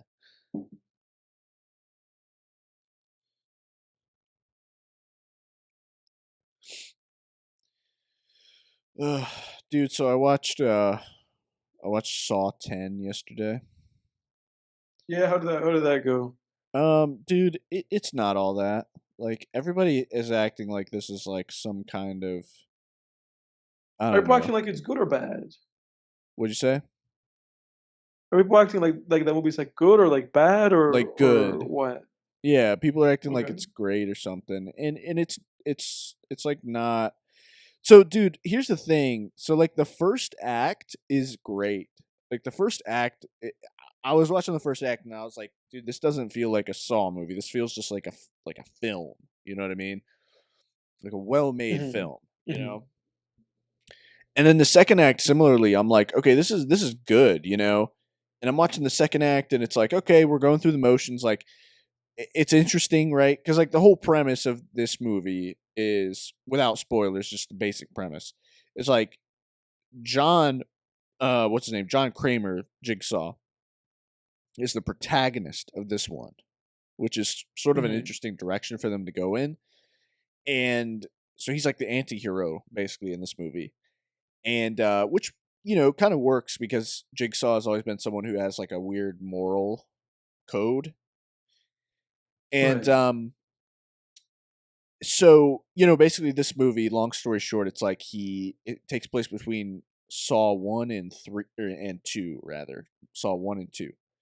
Okay. And a bunch of these people tell him like he goes and basically gets this like unorthodox cancer treatment, and then afterward he realizes that it was just a scam operation. So he like finds all the Hmm. people that ran the scam, rounds them up, and puts them in a saw uh escape room type thing, and has Hmm. each of them do like a weird torture test. And in this movie, the traps are like really good. They're really engaging and they're really fair. Like you were talking about how like there were a lot of traps where it was like there's no chance to Yeah, get out of this. yeah, It's not the yeah. case. This movie, like the traps are really good and they're all very much like, okay, this person could get out of this. It's like not going to be Okay. easy or pleasant. Without losing an arm and a leg. Literally, yeah. Like there's one, Yeah. I don't know. I like there's one trap. I don't know. Do you care if I like say one of the traps, or would you rather be just No, go ahead. surprised? So there's one. The No, go ahead. best, Tell me. the best trap in the movie was the dude literally has to put a piece of brain matter of his own brain matter in a cup of acid, and when it dissolves it'll like deactivate the trap. So this dude's got to take like this drill thing, drill open his scalp and pick out a piece of his own brain to like put in the fucking in the in the cup of acid. And Is he like a doctor or somebody who has like some knowledge of how to go about doing that? yeah, exactly. Yeah, Okay. they're all medical professionals with the exception of like one of them. They were all the Okay. people like the doctors like running the scam or whatever, doctors and surgeons. And so it's good, right? The traps are good, and then the midpoint of the movie, right? Because it's like you're going through the beats, and I'm like, it's getting toward the middle of the movie, and I'm like, okay, this is good, but this could get boring. It's probably going to get old pretty quickly, so there better be a good midpoint twist, and there's a great midpoint twist, right? It really starts to fall flat toward the end of the second act and into the third act because it presents John Kramer as not only an anti-hero in this movie but like a hero almost. But isn't he just? But okay, that's strange because isn't the whole idea with this shit that that guy's just like a dude that thinks he's good, but he's actually like a Exactly. pretty shitty guy because he kills. He's a serial killer. Exactly. And yeah, he's presented as like a hero in the third act. And I'm just like, and you know how he had like a female Yeah. apprentice at one point in the sequels? Yeah. Well, Yeah. she's in this one because this is a prequel film that takes place between 1 and 2. And yeah, the third act just presents him as like as like a hero, not an anti-hero, but like a hero. And it just Hmm. fell flat for me. I'm like, there is no way you can present this guy as a hero. Like, no way. Right. Anti-hero I'll buy, Right. but you cannot present this guy as like the good guy. You just can't do it. And that just didn't fucking work for me. And it fell Yeah. so flat that I had to give this movie like a 5 out of 10.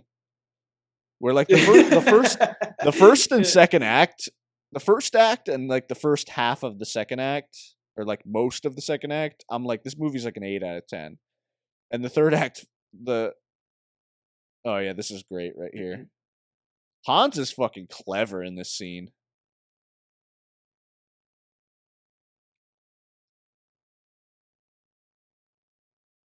I love his fake, dude. His Oh, fake that's American accent is he like hilarious. pretends.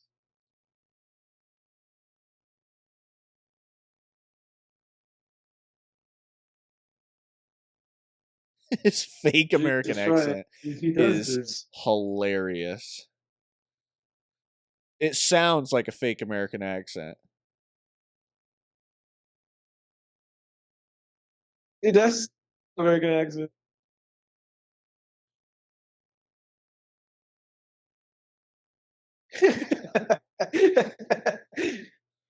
Why don't you come in and help?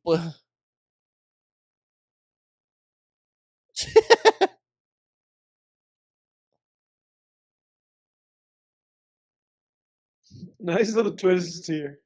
I love He that. just doesn't know who he is. Yeah, I love that. Like Hans is so clever. I love how they haven't seen each other face to face up until this point too. They build suspense really well with that.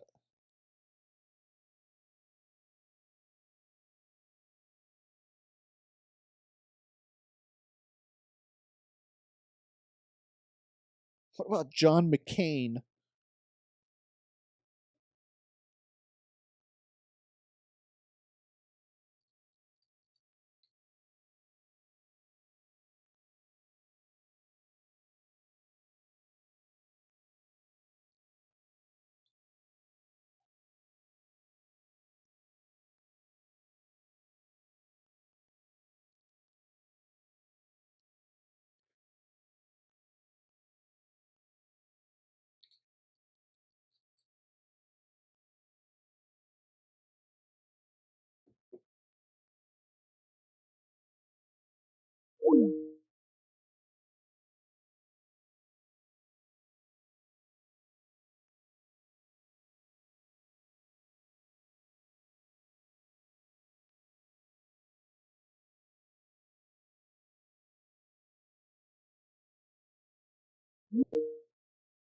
At this point, it's like he had to have some sort of idea. It's like, what's this guy? You know? Yeah. Sorry, I was freezing up there again. Had to hop out and hop back in. Yeah, yeah. We've had some slight difficulties with this one, haven't we? But we're chugging along. We're watching Die Hard. Yeah. No, But it's like at this it'll point, be like good. this is such a goofy. This dude's such a goofy man that it's like you have to at some point be like, this guy's like too goofy. Yeah. Like, this guy's not a stable guy. This goofy dude. Yeah, no. It's just like I'm Bill Clay. Making faces, smiling. But yeah, that's why John McClane like fucking knows something's up.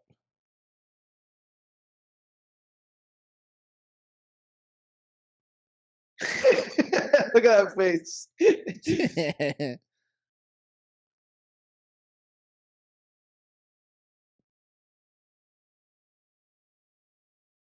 Yeah. Yeah, there it is. He got cocky, dude. Dude, Hans got cocky. My detonators. Come on, detonators. What if, dude? It'll be funny if somebody changes, like modifies this movie and adds Potter at the end of every sentence that he says to anybody, regardless of who they are. Yeah, yeah. Give me the detonators, Potter. Potter. Oh yeah.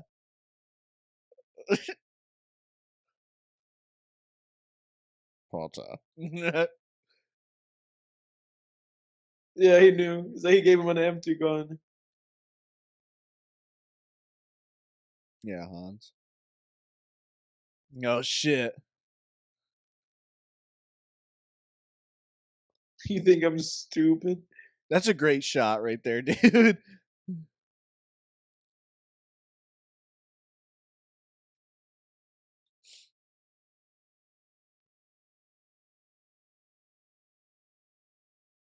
Oof. That poor guy. He's never gonna be able to play football again. No.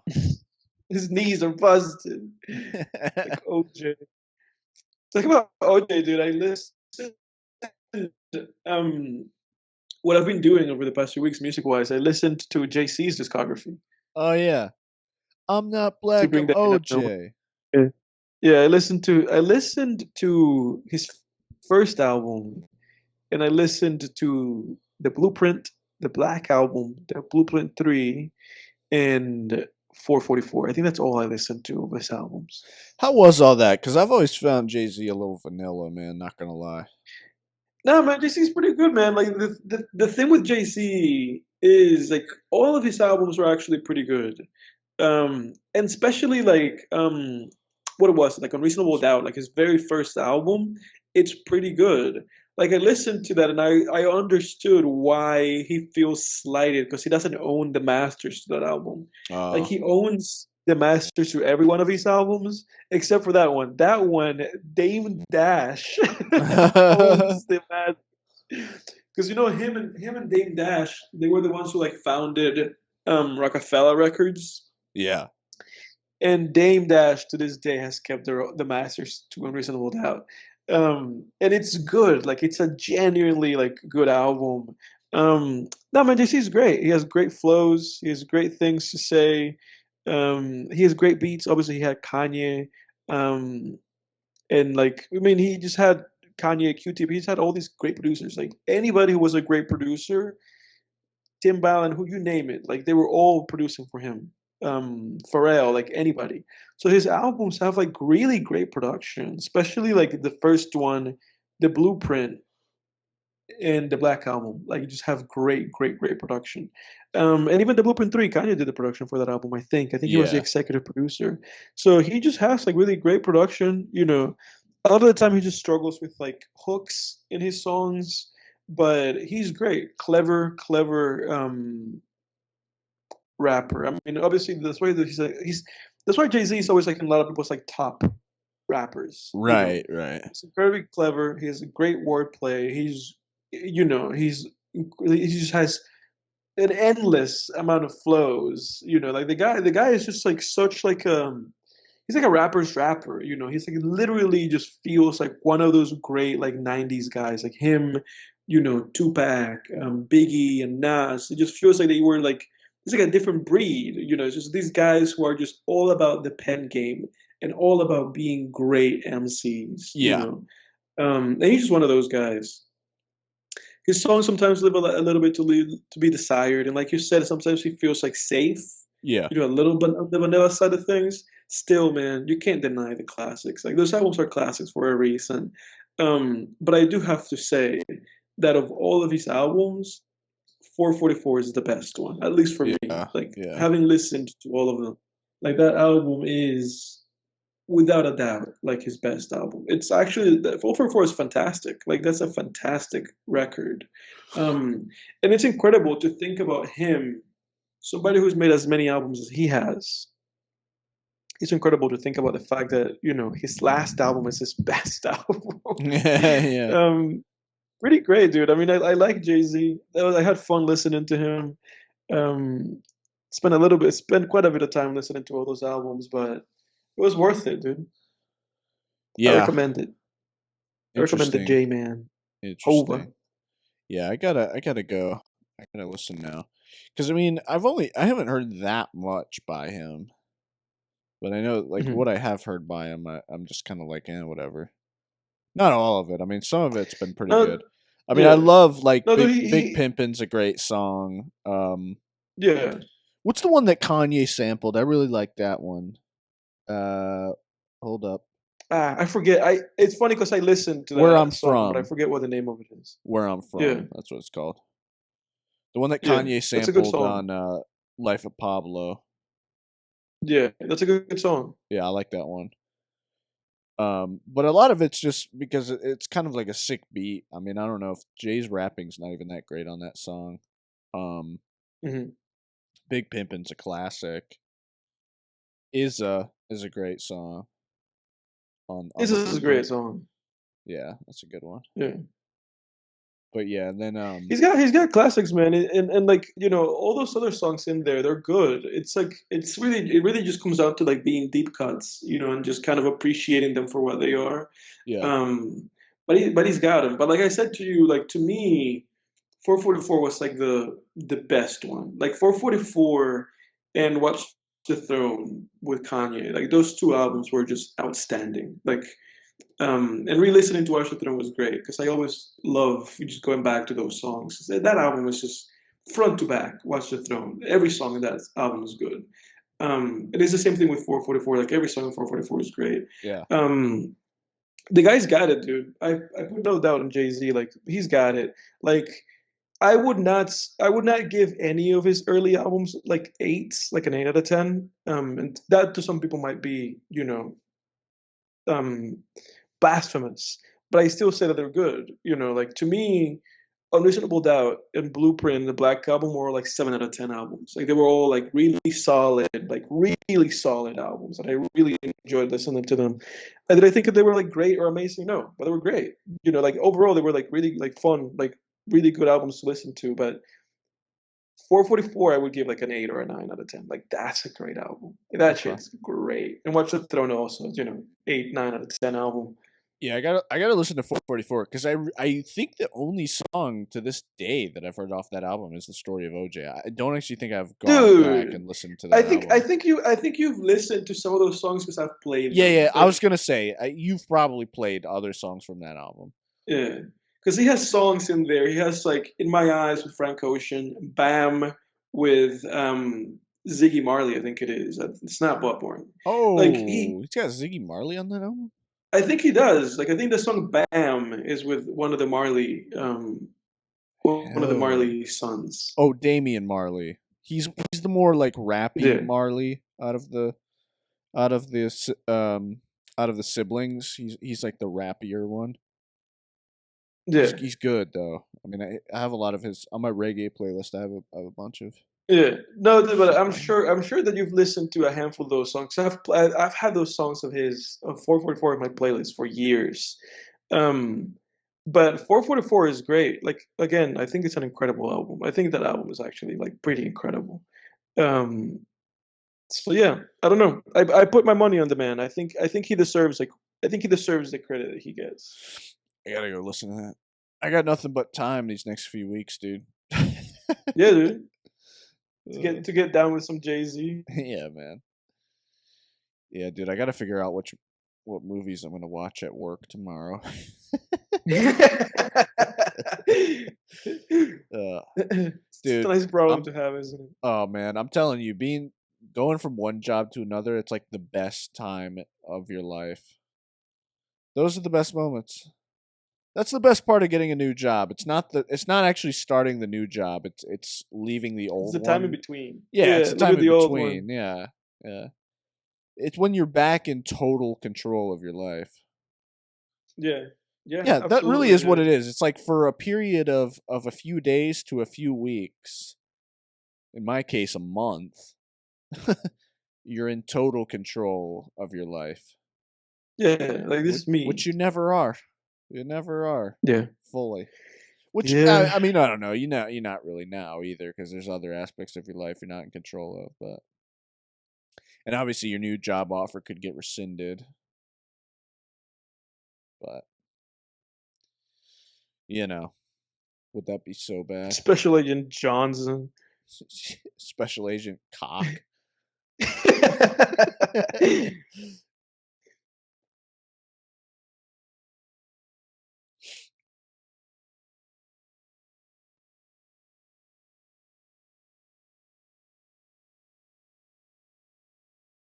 Yeah, there it is.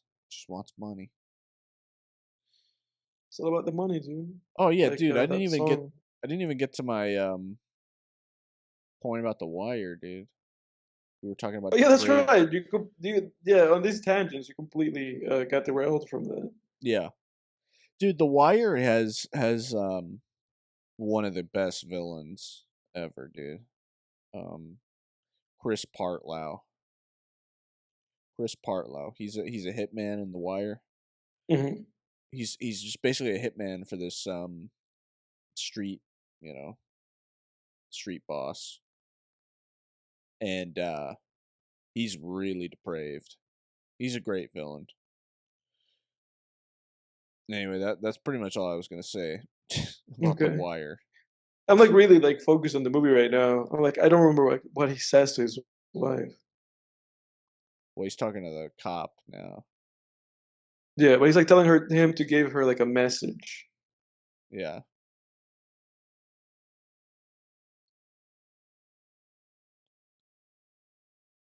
Sweating his ass off.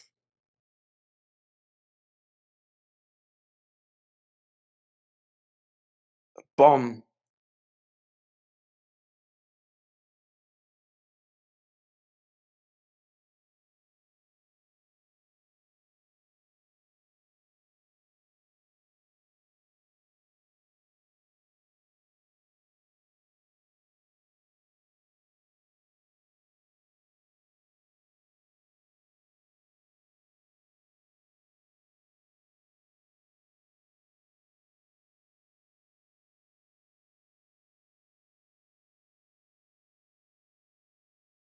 Great scene right there, dude. Yeah. He's determined. He's putting his life on the line.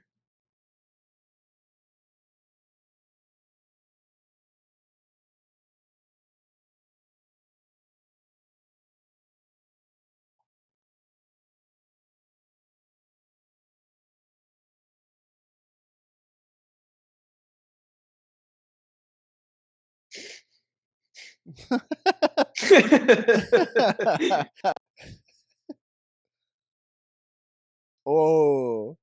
Oh, Wow. that's It's low, pretty dude. racist. Yeah. Making assumptions there, buddy. Jeez. It's pretty fucked up. Yeah. I guess that's a little bit of social commentary there. Hmm. What were you doing, Hans?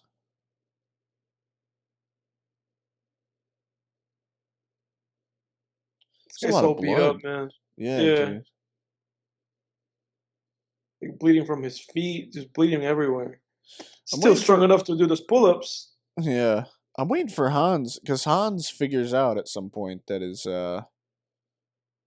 wife is among the hostages. Yeah. It's like a brilliant Yeah, deduction. he does, but it's like really near the end, like right at the end, right? Yeah. Yeah. Hey, we only got what is it? 20 minutes left on this movie.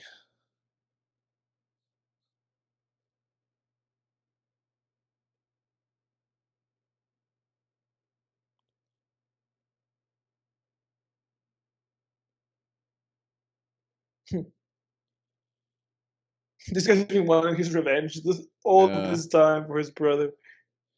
It's kind of weird. It's like, dude, why didn't you just blow his head off at that Right? moment? Did Hans want him alive? I don't remember. Seems a little weird. I don't think he does. Yeah, no, he doesn't. Oh no, he does. He I needs think to know where the detonators are, right? is that still something they haven't figured out at this point? I believe so, yeah. I know we've been blabbering the whole movie. We've like barely been we've like missed some information, I think, but this is why we Oh, pick jeez. movies that we've seen before for This is when he commentaries. figures it out, yeah. Because he saw her reaction. Yeah. That's pretty smart, dude. Wow, look at that. Ah, Mrs. McLean. Yeah, this is when he figures it Mrs. out. Mrs. Potter.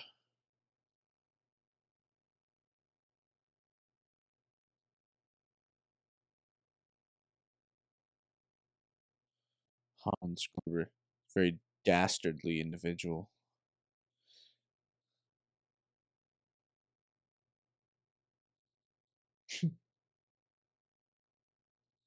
Yeah, Jeez. every 80s He's doing villain. He's doing a Randy Orton on him. Say Yeah. what?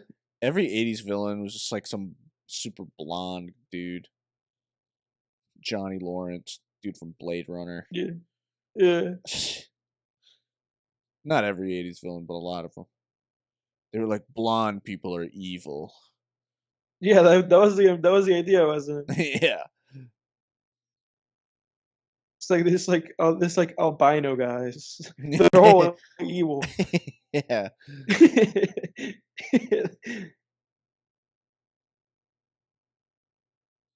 Dude, I actually had blonde hair like that when I was a kid. Really? You were a little albino? Yeah, man. I was. I was like, I wasn't like bleach blonde, but I was blonde. I was a blonde kid. Then the evil consumed you. Yeah, pretty much.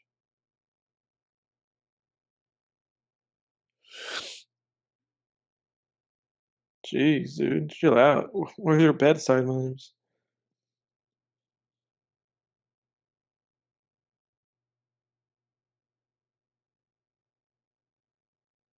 Like he's in the middle of this fight. It's like fighting for his life. Oh, Ooh, shot him. shot in the back, man. Yep. Where do you think Hans Gruber ranks in terms of scary villains? You think he's a scary villain, Edward? I think he's all right. He's Like, all right. I think he's intimidating. Yeah, he's fairly Yeah. intimidating. But that's about it. That's how as far as I would go. Yeah, definitely. Especially the scene where he, like, John has him at gunpoint and he has to pretend to be an American. Hmm He loses a little credibility there.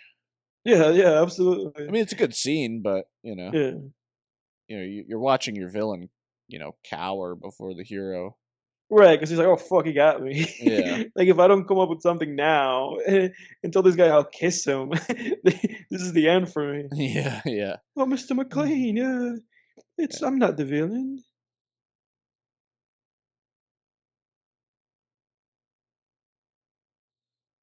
He got strength in Motherfucker. that that shoulder just to choke that guy. Dude, he got shot. He said, "I'm gonna fucking cook you and I'm gonna fucking eat you." Jesus. These 80s villains had the wildest lines, dude. Yeah, Oh right? yeah, this is what he kills him just by hanging him. That's fucking crazy, dude. Holy Jeez, shit. man. Oh man. There he goes.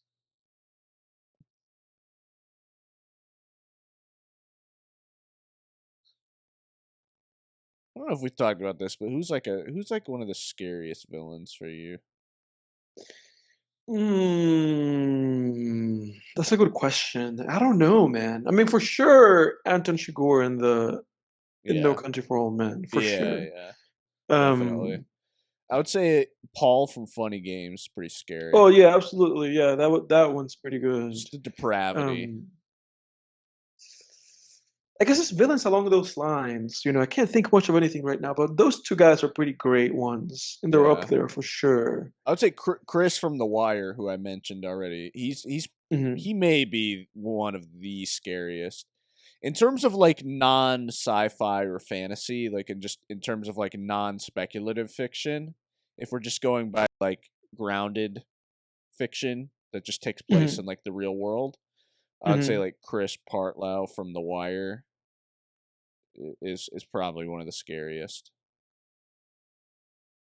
Very scary. Like his introduction, I believe it's his introduction in The Wire. I don't remember if he has a scene before this, but it's the first season of season 4 of The Wire, Mhm. where like him and his partner, who's also a hitman, are like they've brought this guy to a vacant apartment in the projects to kill him. Yeah. And they're like, the guy is still alive and he's like on his hands and knees, and they're already like mixing up quicklime to like mummify his body basically. Mhm. And like Chris just goes like, "Oh, there's vacants on both sides. He'll stink a little bit." And the guy's just like, "Please, Chris, please don't kill me." And like Chris is just like, "No, don't worry. I got you, man. Quick and clean, I promise." Like Jeez. he's doing him a favor. It's like, Yeah. "Oh fuck, dude. Holy shit." Incredibly scary. What are you doing, John? That was not a good nod either. It's like, dude, you're not a Boy Scout, were you? Yeah. Oh yeah, dude. I remember I had to tie a knot as a Boy Scout. I don't even want to remember how I did on that. But tied it like bunny ears.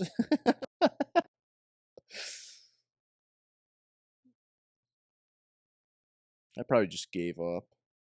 I wouldn't have done any better. I only know how to tie like two different kinds of knots, dude. Boy Scouts when I was a kid, like Boy Scouts was just an excuse to go and like fucking act like an idiot with my friends. Really? That's all we did. Like we would just like go to Boy Scout meetings and then act like fucking idiots and get yelled at afterwards. Oh, boys, you're not supposed to be doing this here. Yeah, dude, that's all it was. Like I remember my dad like volunteered Oof, for with a bloody foot. Oh man, that makes me. I don't want. That's such an uncomfortable thing to look at. It is, dude. Yeah, I remember my dad like volunteered to like lead one of the den meetings or whatever. Did you really? Yeah, and then afterward when we were in the car, he was just like, you act like an idiot in there. He's like, he's like, I am appalled by like how you behaved. Really? That's funny. I was like, I don't know what to tell you. I mean, I just come here to like act a fool with my friends. Hang out with my friends. Yeah. Dude, we were so, I don't know, we were idiots, dude.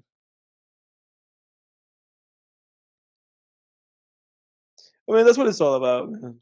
That's Yeah, what man. that's what being a kid is all about. Yeah, dude. Dang, man, that chopper's going down. Hmm. I mean, I can't forget too. I mean, Lalo is one of the scariest villains out there for me. I think. Yeah, absolutely. I was thinking about him, but I didn't want to mention him. I'm still thinking about that question, honestly. About Lalo. Hmm. Oh, or about who's a scary villain. Yeah, scary villain. Yeah, I mean Lalo definitely. He's got to be up there in the top like 5 for me. He's terrifying.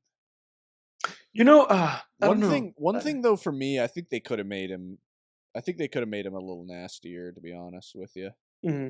I think that show kind of like I think Better Call Saul pulled some of its punches, like with the violence, Yeah. because there were a lot of violent moments in that show, but I think there were some that they pulled their punches on a little bit. Like one thing that annoys me about that show when I look back on it is like how like pretty much almost every time Lalo killed somebody, with the exception of like twice, they like cut away from it. Yeah. And I'm just like, why are you doing that? AMC, man. AMC is for television. I don't know, man. Had it been on HBO, it would have been a different story. I don't think that's it, because they do have him kill people in like brutal ways, like on screen Yeah. a couple times. Yeah. Because I don't think that's an issue for AMC. It was just like a creative choice, I believe. But Okay. I mean, I that didn't clash with me, honestly. Like none of those decisions in that show regarding like violence like clashed with me. yeah, I don't know. There were a couple times where I was like, I would have liked to see Lalo kill that person. Mhm. Like, I don't know, because it just felt so. Like that one lady and her son. Yeah, I think it was her husband. But yeah, I know who you're talking about. The couple that he set up to like be his body double. Yeah. The husband. Yeah.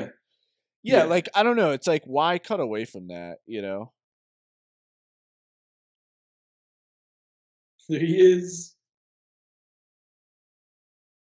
He's got your wife. The climactic scene. This guy on one foot.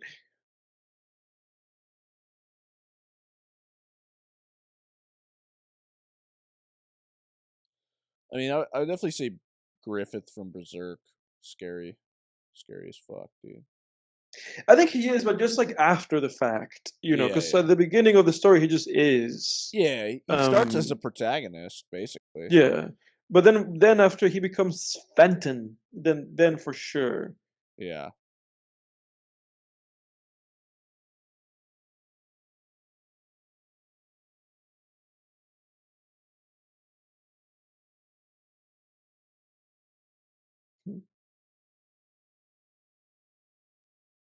Pretty clever, Hans.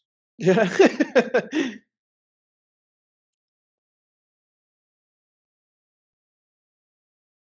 She's like, well, now he's gonna kill both of us, John. He said 9. I forget that they're German. That's so funny. Yeah.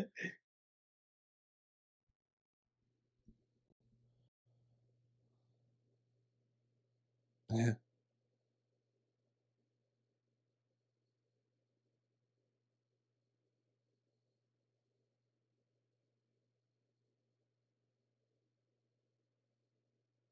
He's like, I'm gonna quote you.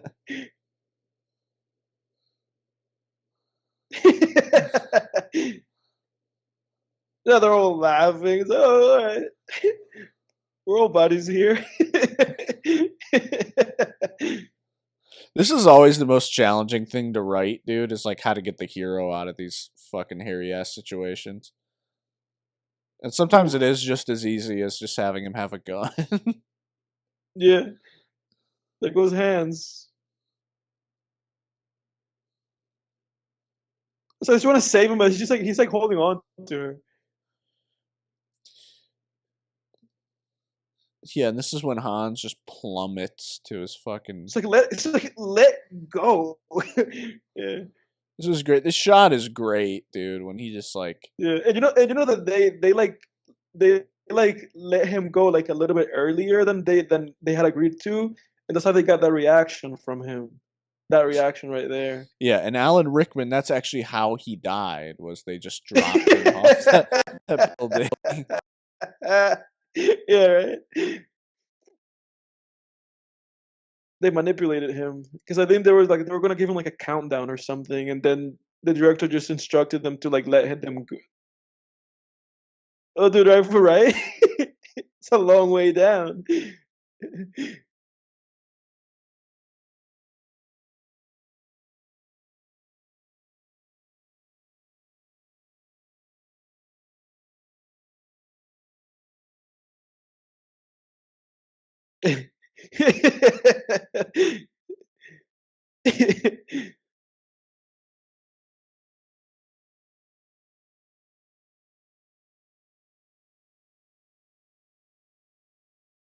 Classic scene with all the money flowing down and all the Christmas lights and everything.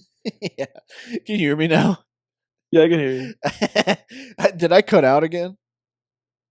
Only for a little bit. Oh, okay.